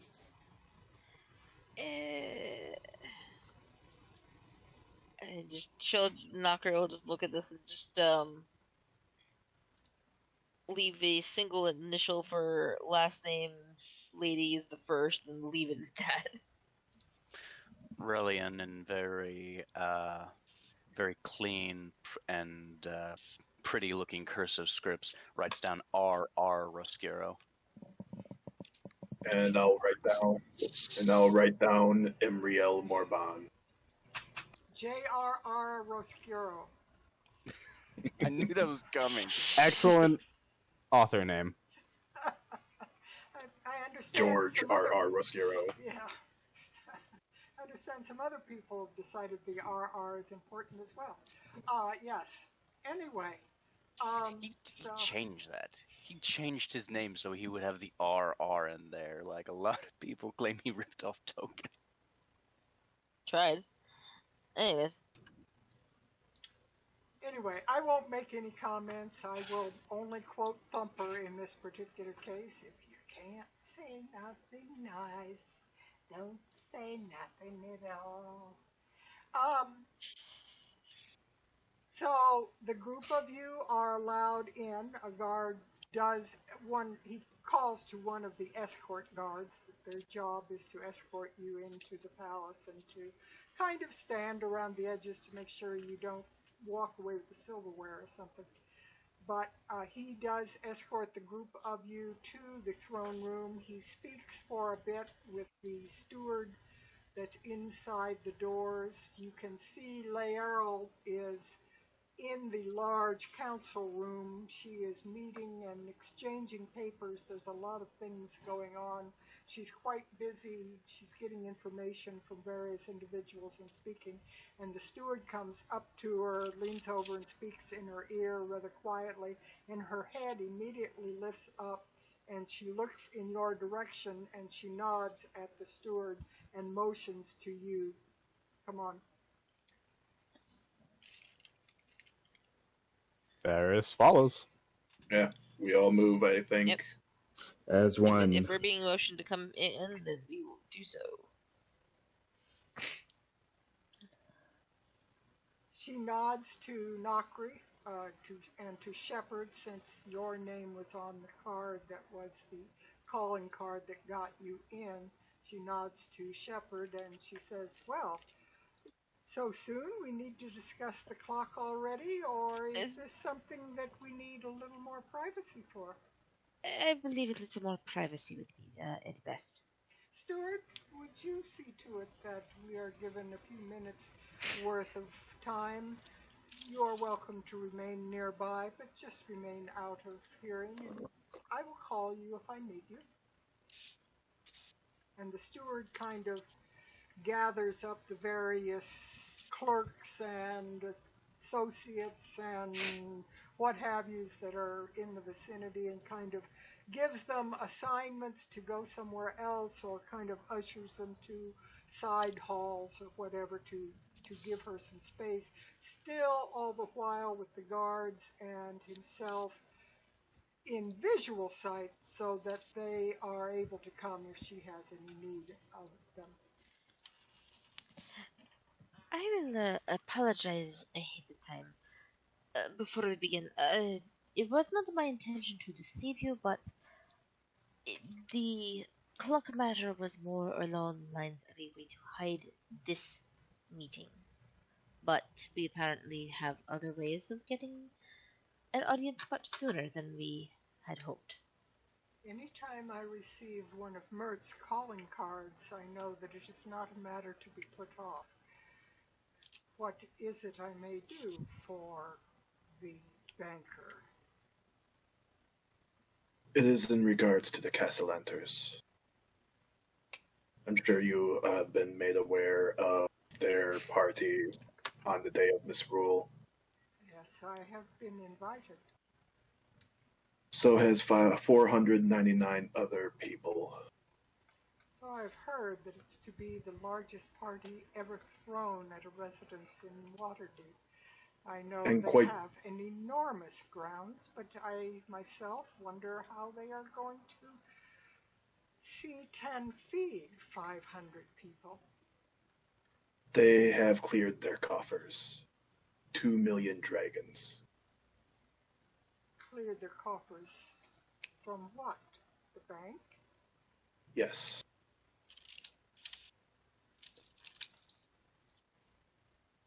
Lord Mert has a mountain of paperwork that he's been dealing with in regards to this matter. What? I know the party is going to be enormous, but I can't imagine that it would be 2 million dragons worth of expense. Surely 500,000 would cover it. Apparently not. We don't know what is going on with all this dragons being spent. From my perspective, I believe that the reason they have gone with this extravagance is because they believe that they have the Vault of Dragons within their hands.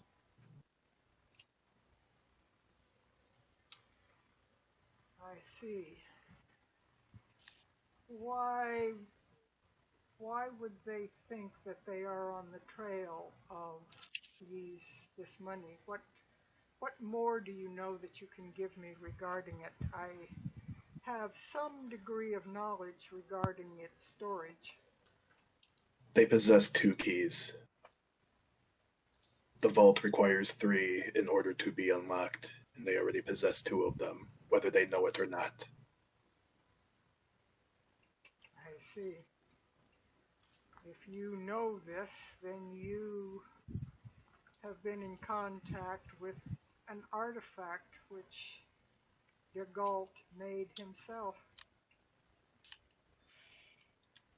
And I'll pull out the fake stone of Golor. This one is actually a fake. We did retrieve the real stone. Stone which was interrupted on the way to the Troll Skull to begin with. The stone actually was almost in their possession as well. I was able to convince 2 underlings of the Cassalanters to give it over to me.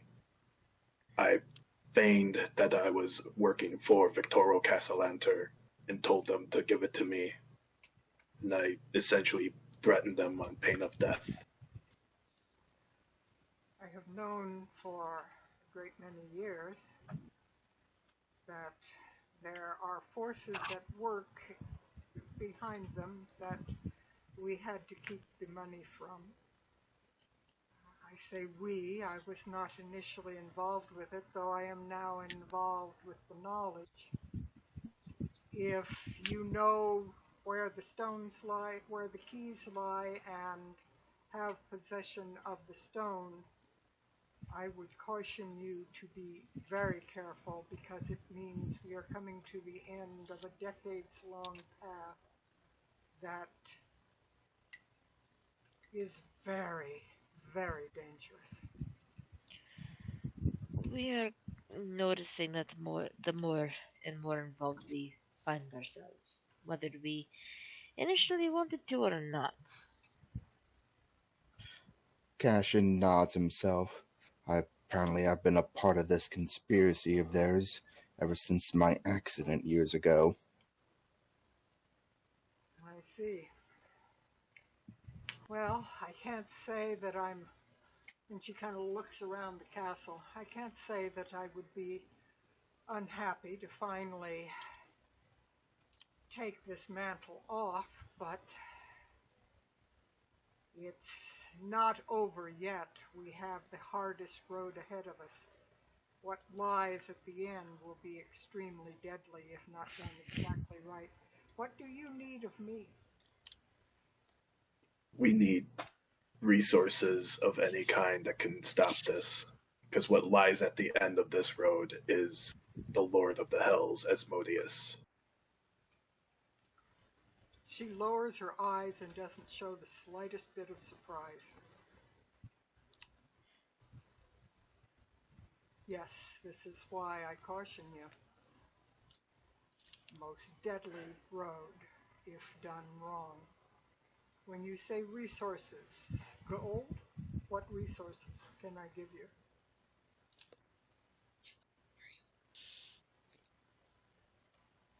Safe houses.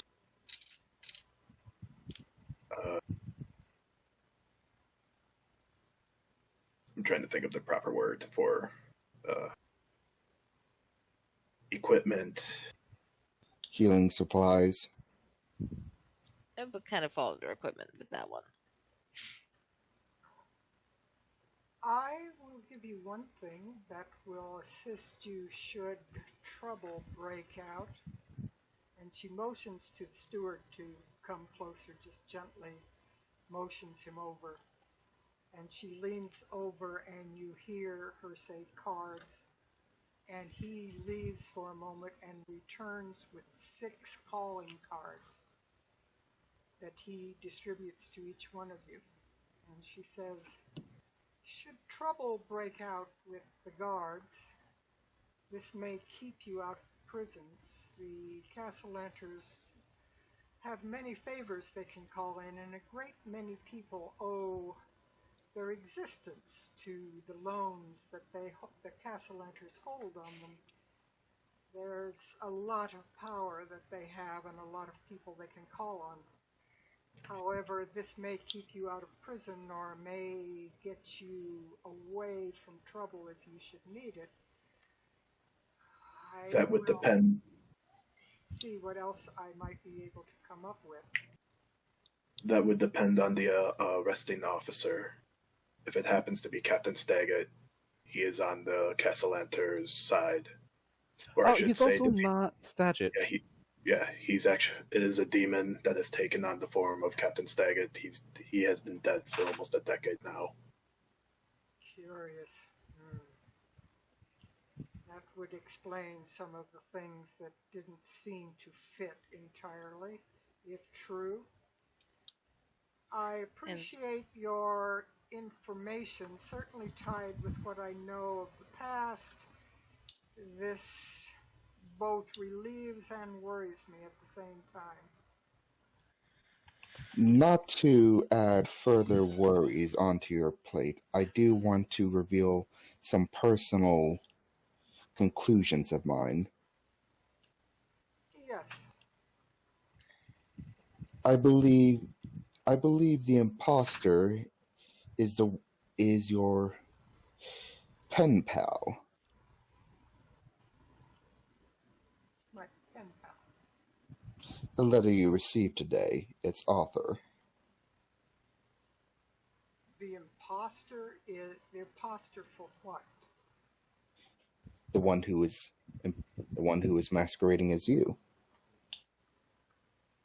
She kind of smiles a Mona Lisa smile, and she says, I wouldn't put it past him, but I will tell you that he and I go back some degree of time regarding the matters of Never Ember. What I'm not exactly at liberty to say.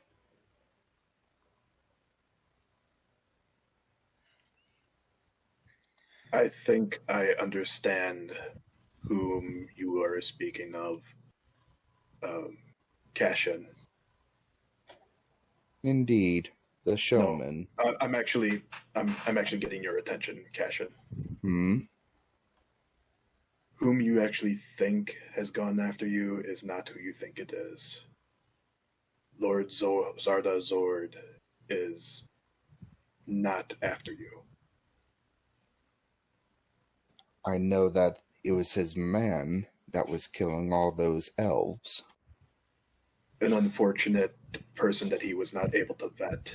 But what I'm going to say is that I do know, only that a certain situation I've been involved with has yielded some conclusion. Information leading to a conclusion. Lady Laerl says to Cashin, I doubt, although he may have his hands in pies all over Waterdeep, I actually doubt very much that he would personally have you in his sights. If he has you in his sights, then I would say it is because you might be in between him and other intentions. But Lord Zord has had connections with me for nearly a decade and is better known to me than you realize. I understand this.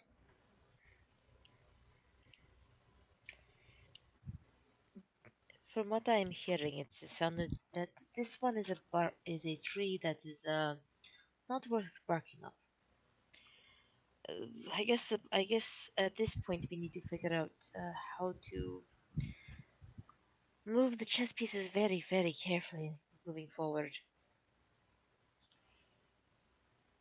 She nods at the steward, who has been carrying not only the cards that he gave you, but a small chest under his arm, and she nods at him to bring out the little chest. It's just a small thing, only about 6 inches across by 4 inches deep and about 6 inches high, just a little small thing. And he opens it up, and there are 3 vials in it. And she hands them all to the shepherd and says, distribute these as you see fit. They are potions of invisibility. I thank you, my lady. Between these and the calling cards, I hope I can keep you safe if you are needed to go in. However, if you cause an uproar to the degree that nobles come calling on me and demand that justice be done, I will have to enact the laws of Waterdeep. You do understand? Of I do course. indeed understand. More than you realize.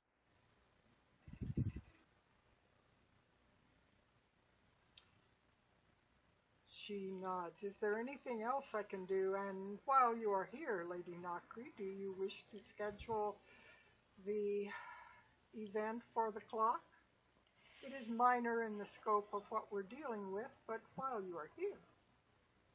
I was thinking, given everything that was going on, I was not going to rush, since I had no idea where I was actually going to be for a while. But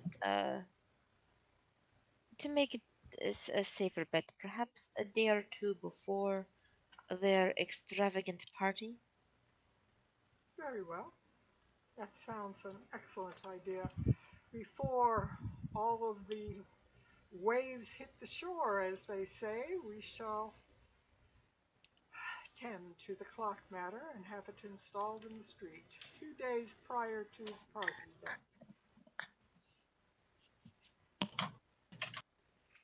That works fine with me. I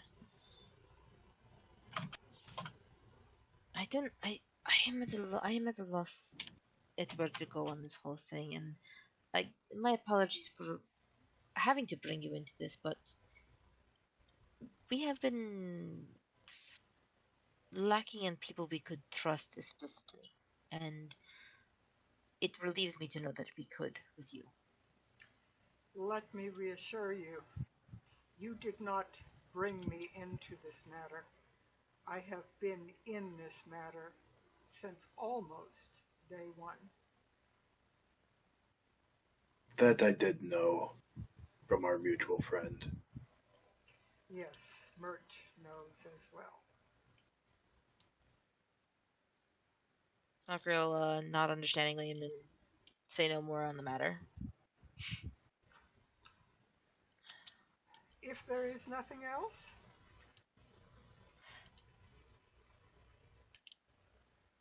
No, I think No. that's about everything. Actually, I know this. In some ways, it may be a small thing, but is there something you could do to help protect the troll skull from unwanted? Intrusion. Yes. I will assign a contingent of 4 guards that can be at your disposal if you wish. Do you have any individuals you wish to recommend for this? We currently have a That we can very trust. we currently have a very jovial sort of chap guarding us, I Corporal suppose. Banders. Yeah, old Corporal Banders. He's technically making sure to keep an eye on us, make sure we don't leave the city without him in tow. Just until the whole matter of the actual bombing in the streets near the Troll Skull was settled. Him and a few of his buddies seem like a good choice because he did express that he has a few friends that he trusts. It is my understanding that Skagit ordered that. He is under Skagit's command. Perhaps it is time that Corporal Banders and his associates were transferred to another chain of command from what you have said. I will see to it.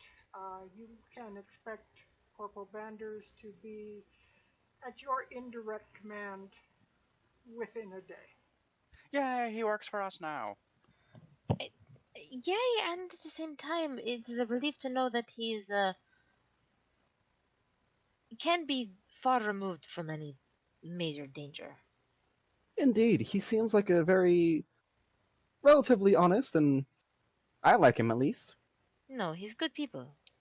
He is good people. Oh, should probably mention this. Skagit might not be Stagit. We Oh, already we said already that. mentioned Yeah. that. Yeah. I think you were a little distracted. For Yeah, a moment. Valian was busy being starstruck. Yes, he's being real busy being a fangirl.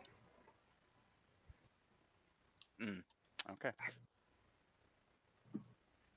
And she smiles and says, "Yes, so I gather, and that disturbs me to know. I'm not quite sure, and I don't think now is the time, but I will want to find out exactly who Stagit is, if he is not Stagit. Certainly it sounds like he is going counter to the best interests of Waterdeep." Yeah. Whatever his interests are, they are of the same interests as the Cassalanters. I don't think it's a matter of buying his loyalty as it is a part of their deal. I can understand that. Money buys a lot of things from a lot of people in Waterdeep. It can even buy treason at times. We will hope that we can arrest him and get whoever he is imprisoned. I would potentially look for someone to magically bind if he is not what he say he is. You believe that he has the ability to slip bonds? I believe he may not be entirely human. I saw To him the point transform where he- into a smoke monster. And a Stagit? kobold. Did you see Stagit turn into a smoke man? Well, I saw a kobold turn into a smoke monster, but it seems to be the same smoke monster that is currently pretending to be Stagit. You have proof Uh, of we- this? We've never seen Stagit actually encounter, or We have seen it was Epiphany did. Yeah, Epiphany has. We have not. So But she'll he kind did of tell us. look at Epiphany, if Epiphany mentions this at all, saying that and I think he was saying that in character. We have seen it, so she will nod, most curious and most dangerous. Anything of this nature is of an abyssal nature, and I do not like it. Given where the road ends, I am not surprised an official creature would be involved. Take care, as I said before, and I mean it doubly now. Take great care. We will most certainly try. We will. The damage to my mind is a constant reminder. Well, we shall hope, former Sergeant, that that matter gets cleared up eventually. I would like to think again without pain. I have nothing against you personally. I have only an objection of who you work for, but other than that, I have no objection. Hard to live up to him. Well, if there is nothing more, I have business that I need to attend to. And now, even more business. I need to give the information to various masked lords of what is going on here.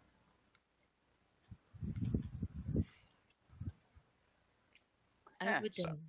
Sorry for adding to your workload. It comes with the job category, I'm afraid.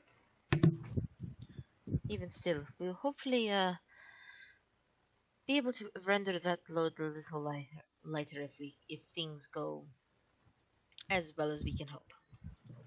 Then let us hope that Mistra will guide your steps and give you nothing but ease along the way.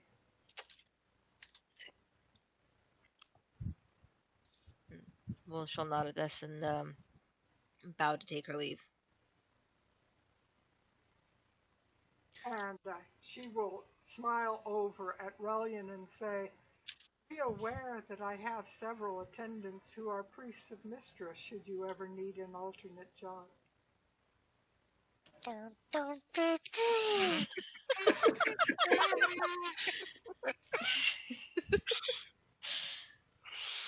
Rillian would give a very deep and polite bow, and he says, "I thank you for that, my lady, but I'm on a bit of a pilgrimage myself. I believe I am being directed by the Mother of Magic to something, and I am trying to work her will to everywhere I can go before I finally find a place to settle down."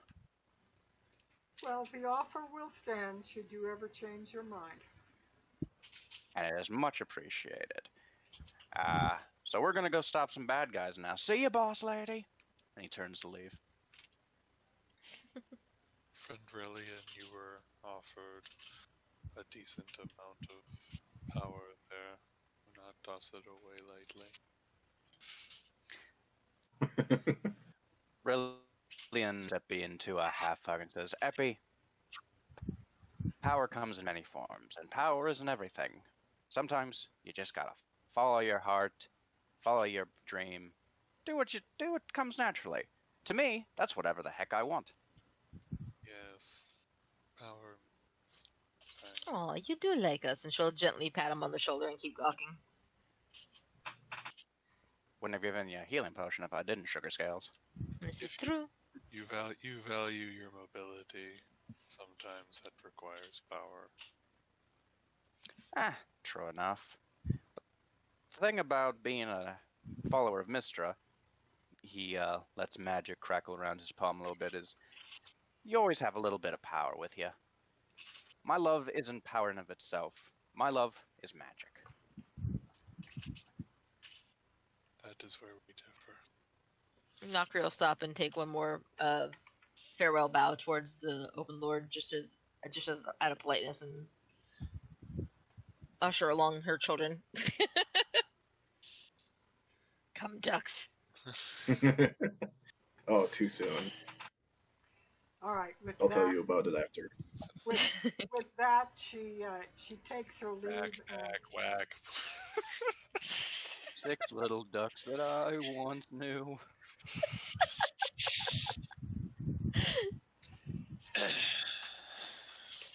And she takes her leave of you and steps back and motions all of her attendants to come back around her. So you are escorted politely from the throne room, and you are now free to move about the city. What are you going to do? Prepare for the Cassalanters. Yep. Yeah. Which Yeah. means take a nap. I would, once we're at the troll skull, I would hand one invisibility potion to Varys and the other to Cashin. And I'll keep the last one for myself. Okay. Well, I guess we have an emergency plan if things go south in that breeding ground of sin. I would still wage caution on blaming the entire group for the actions of a few. Yeah, the kiddo seemed alright. The apple doesn't fall far from the tree. They are all guilty in my eyes until they are proven innocent.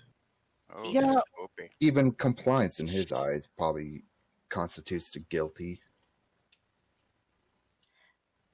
Yeah, but also you can't really judge everyone until you can prove that they are guilty either. I think you find that we can, little boy Yes. Blue. It's just a matter of, Whether If, it's right or wrong. yeah. You can judge, but you don't necessarily get them thrown in prison. That's exactly what I'm talking about. Thank you, voice from the sky. Who says I want to throw Either them in way- prison? Either way, it's a moot point. It's a moot point. We'll get to it when we get to it. In any case, I'm not comfortable attacking kids, We so will not, I'm hurt going to the- go ahead and assume that they are not involved with this. Let us not assume anything, but we will not hurt them. Detain them, yes. Hurt them, no. Yeah, I'm not. Unless they I'm give not us hurt. unless they give us breathing for it, of course. Yeah, I'm If they not. turn into I'm not demons, hurting kids. if they turn into demons, I make no Then we kill. promises. 5 silver says they are involved in as so far that their parents and the current lord is teaching them all the dirty tricks. I've got no doubt about that though. But did you see how they acted Let during? us just wait and see. Did We're you see only how they going to acted find during out. the festival? Seems like they were possessed. You've never seen children before, have you? You don't have any siblings, do you? No, only child. Lucky schmuck. Eh. Again, the shepherd's the only one that is actually a father. I wouldn't be so sure about that. So I am actually pretty sure that the child is indeed mine. I'm not. That's not what I'm saying. Oh, okay. So you may also be a father. You just don't you know can, it. Okay. you That's the can only other. you can be a participant without being a father. what he's saying is Cash and Anyway, might yes. have a bastard or two running around. But so as they're walking, Relling would actually turn to the shepherd and ask, "So, depending on how long this thing has been active, the Stagget that insulted you and brushed over your tragedy might not actually have been the real Stagget. Any thoughts on that, Commander?" I understand that. If I can find Stagget's true remains, I will give him the proper burial that he deserves. Whoever wears his face right now will feel my wrath. Perhaps lay the spirit to rest versus the body. At this point, I would not believe that it still exists. We have to find the fake one first. And they call this city the City of Splendors. It's the City of Splendors, all right, but not all of them are beautiful. Yeah. Are you going to go directly up the high road to the Troll Skull, or are you going to possibly go by the Cassalanter Villa or anything to kind of case the joint, or how are you heading home? How are you heading home? Casing the joint Definitely seems very casing the attractive. I would say we don't. My vote is don't go near it yet. Going too soon would probably tip our hand if we're coming back. Unless we just play it off like, oh, this is how you find the place. Okay, cool. Moving on. I say we go the long way home. We go by there. I basically all I want to know is like how many windows does the place have, and if there's a back door. Yeah, that's essentially what casing the joint is. You're not Yeah. going to it and looking at it. You're walking around and observing the surroundings. If Nokri is terribly concerned about us getting caught, I can also turn into like a mangy dog. I can turn into But that doesn't help the rest of us. Crabfoot. What? It's a Harry Potter reference. Oh. Yeah, but that doesn't help the rest of us getting caught. Well, no, but You're allowed can- to use the streets the same as anyone. I mean, you went right past it when you went to the Castile home. This is true too. I would say if we did go by it, just in the like open talking of just being like, oh, so this is how I could have thought, shit, my brain's deciding not to work here. Just play it off as like, oh, okay, now I know how to get here. I'm supposed to be meeting somebody nearby type deal. Just play it off that way, or now I know where to send the help so and so requested in case people are eavesdropping. To help give Relian's cousins plan at least that decent cover story, you know what I mean? Sure. Yep. Sure. It's only very minorly longer to go by the Cassalanters, by the most direct route to their place than it would be to go up the high road. So it's not going to take you appreciably longer, maybe a quarter of an hour longer or something, but nothing extreme. Yeah. Okay. You've got quite a walk no matter how you cut it, so it's going to be almost a 2-hour walk since you're not taking a cab. It'll be almost a 2-hour walk to get home from the castle, so you've got quite a bit of walking to do, but it's only about 2 o'clock in the afternoon, so you would go up past the market, which is where I have you at this moment, and would head up that way to the corner that you would know, which is the Castile Manor up there, which is where I have you now. Are you able to find it? Yeah, it's right here. This black dot. I'm assuming. Yep, it says Cassalanter Villa. Yep. I would be looking around. I'm also looking around to see if Stadget is around. You do not see Stadget anywhere here. He seems to be out of sight today. You haven't spotted him in any of his dealings whatsoever.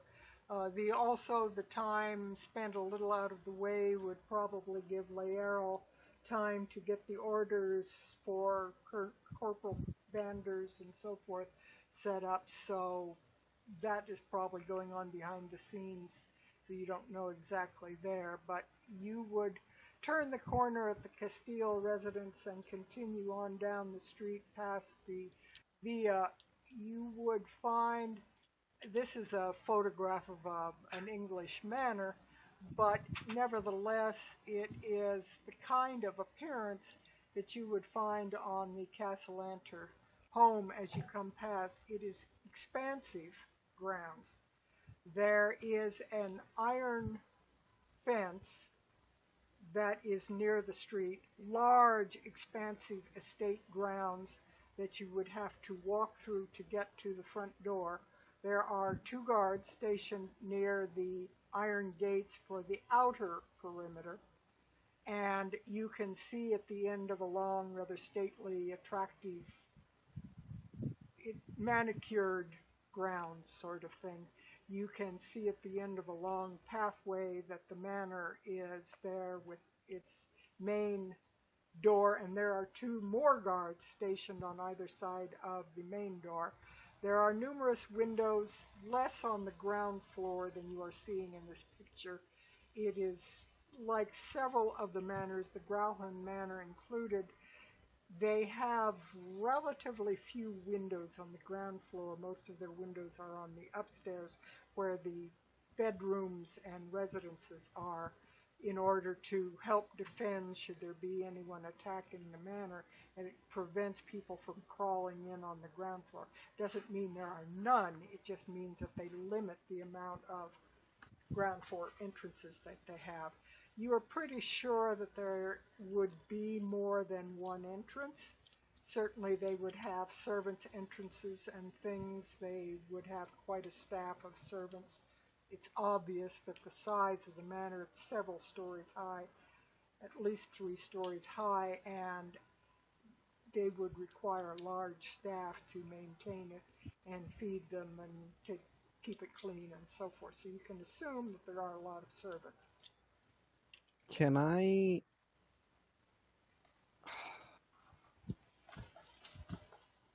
It'll probably require... How far away from the Villa are we currently? Trying to think of the map without actually jumping over there and measuring it. I think probably there may be nearly 100 feet worth of gap between the iron fence and the stonework that encloses the villa proper. It is known, spoken of quite openly by noble ladies. Certainly Esvel would know it if you asked her, but it's not unknown that Lady Cassalanter keeps an absolutely gorgeous garden. It's kind of her hobby. She has what she calls the butterfly garden, and she encourages the growth of plants and things that are in the growth that will bring butterflies, caterpillars in, and you go into this lovely flowered garden, and there are butterflies flying all over the garden. Okay. So basically, from where we are standing to the end of the other side of the manor would be less than 1,000 feet. Probably less than 1,000 feet. Let me actually go measure what I can see. I don't have a complete map of the manor. Well, you might be able to measure actually somewhat on the map itself that you've got for the city. But let me go to, where is it, this one? And let me see what I measure from the iron fence to the front door, which will give me some idea of what we're looking at. It looks like this whole city block is less than 1,000 feet. It is about 75 feet from the iron fence to the front door of the manor. And there would be about 75 feet all the way around on this perimeter fence that keeps people at bay, keeps the hoi polloi at bay from their front door. So Okay. probably you can figure that 75 feet surrounds the manor proper. I will turn to Epiphany and say, hey, are you aware of what the other two keys look like? Only vaguely. Where are we now? Sorry. If we were to see them, perhaps. Would you be able to make any sort of image for me? No. Doing this you here? you would feel Golor kind of sort of waking up like, Are you asking a question of Golor? Where exactly are we? We are passing by the Cassalanter Manor. But you are what do well you out need on an the image street, for? well away from their grounds. This is not something to discuss here. Closed mind. No, I know, but it's if I'm able to get a visual representation. Not Not something here is what to he's do. saying. Let me, just a second. Go ahead with your conversation. I'm going to give Epiphany some better images. No, I know not here, but at some point, if you are able to give me some sort of visual representation. We are not able to generate images. Hmm. We can inflict them upon your mind.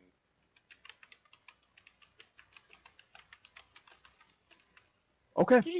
It really isn't that bad to let him in.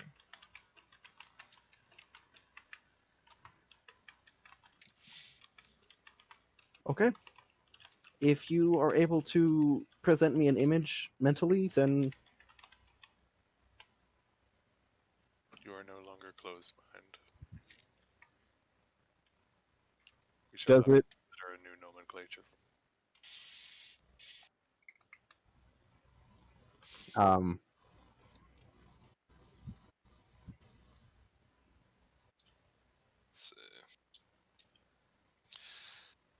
Yeah, so then Epiphany will, after briefly conferring with themselves, will establish a mental connection with Varys and unceremoniously display. So basically, in your mind, Varys, you have this hand pull a chalkboard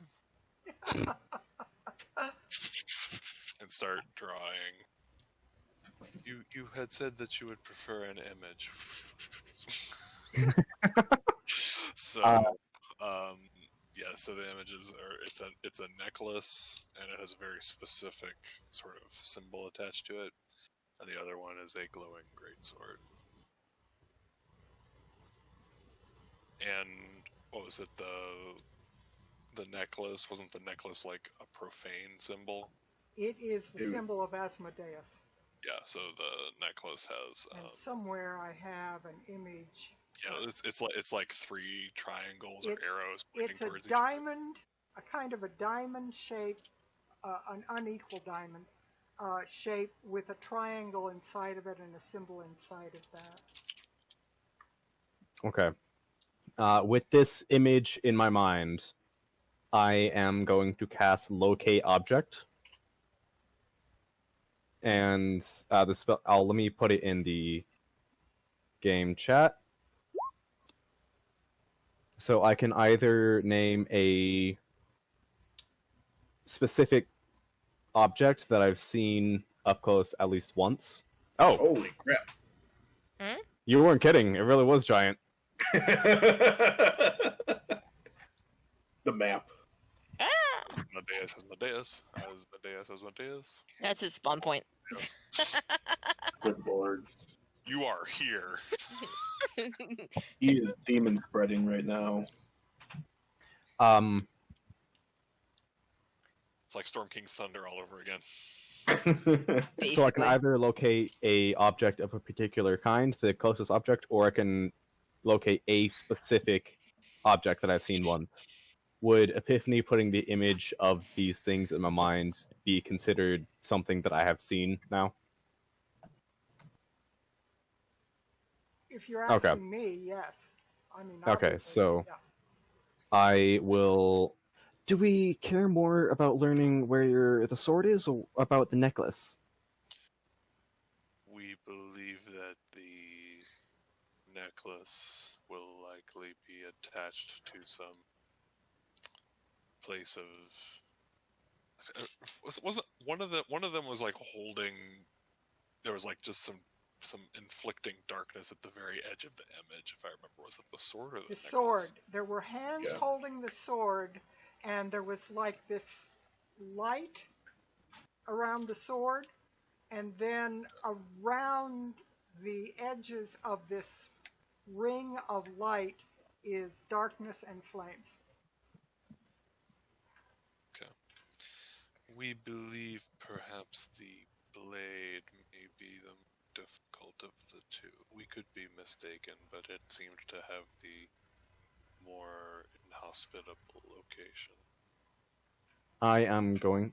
Okay, when we go in, I say quietly to the rest of the people so that I can't be overheard by a passerby. We're when- mentally connected. Oh. When we go in, I will locate where the sword is. For now, I just want to make sure that the amulet is actually here. And I cast Locate Object, targeting the amulet of Asmodeus. Asmodeus? All right, Oh, Asmodeus. Incidentally, I want each of you to give me a straight intelligence roll. Oh boy. All of us or just them two? Each of you, all of you, give me a straight intelligence roll. Oh, thank God, Nokri. Ha ha ha! Yeah, thank you, Nakri. +1 came in handy. All right, now the problem with that is the two people that will see the connection eventually will have not seen the image that has been placed in Varys's mind. But at a later easier, time, but- remind me that you passed your rolls, Cashin and Nokri. Remind me All that right. you have passed this roll, because there will come a time when a connection will be seen to something. I'm going to look at you. Actually, Shepard, you have advantage. You are included in that, and I will be giving you some information behind the scenes that, well, you haven't seen the image in his mind either. However, you give me a religion roll, both Relian, the ones connected to religions. Relian and Shepard, give me a religion roll, please. Dude, It is God. clear bad that rolls tonight. well, it's clear that the two of you have just led cleaner lives than would know anything that would be connected to Asmodeus. And therefore, you aren't familiar with the symbol of Asmodeus. And that's what this is about, whether or not you know the symbol of Asmodeus. Now, at this Okay. point, I'm going to wind down for the night. But basically, Varus knows the symbol of Asmodeus in his mind. Epiphany knows the symbol of Asmodeus. What are you going to say, Nakri? I was going to ask, given part of the rumors behind Nokri and what I had stated before, could I roll a religion check to see if I know it? Yes, but because you are not directly connected with religion, I'm going to give you disadvantage. Because this is something Okay. that those who have studied religions might have come across. Okay. Did a lot of research, so I gave them a little bit of benefit of the doubt. So in your case, Okay. you've got disadvantage, but you can roll a All right. religion check. You might be lucky. I know. You At feel like you have, as you think about Asmodeus, you feel like somewhere in a book some while back you saw one, and it may come to you over time. Right now you don't clearly visualize it, but you feel like at some point in time you have seen this very evil abomination of a symbol.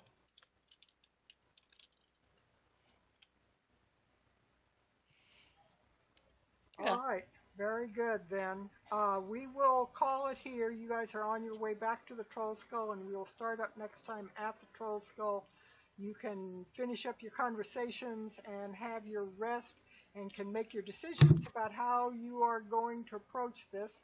Then tomorrow morning on game time, you will be meeting with Lady Roscuro, who will escort you to the manor for this visit that you will have.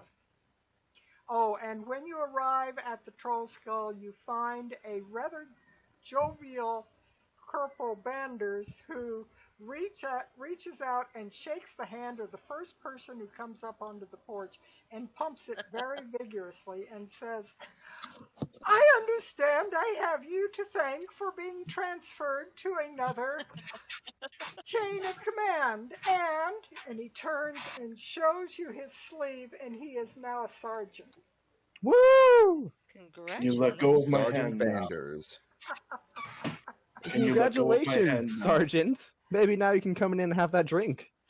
Can you Not please while let I'm go on of my duty. hand now? Not while I'm on duty. Oh, Of course. I'm sorry, Sergeant Shepard. Oh, but I'm so glad. And he says, "I'm going to get some really good people to help you out. I will be here first thing in the morning. But I don't have to guard you. However, you may find somebody else at your front door keeping an eye on you. I don't know, but it's not me." I have Well, a question. Well, before you start your shift, you can at least come in for breakfast. All right. And I do have a question, Corporal. Yes. Sergeant. Have you... Indeed, Sergeant, my mistake. I apologize.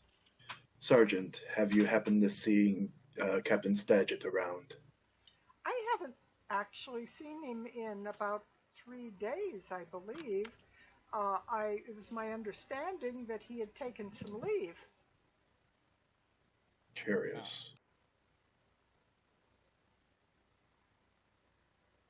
Well, inside everyone might feel I've got some studying to do. And with that, Okay. we need to say goodnight from Crone's Crucible. We are getting down to the creepy crawly state where you have to go into the boss areas. You got a lot of We're bosses actually in going this game, dungeon actually. crawling. Yeah, you've actually After a got Oh, bosses boy. and bigger bosses coming up, so it ought to be interesting. Good night from me, and what's the good night from Relian? Bye, everybody. And remember, some people say that the correct amount of sleep is 8 hours. Some people say you only need 6. Some people swear you need at least 10, and others say they can get by on 4. I'm here to tell you that that's all wrong. The correct amount of sleep required by the average person is 5 more minutes. Oh, Very true. so That was true. a good one. That's exactly All right. Good true. night, everyone. I love that. Good night, everybody.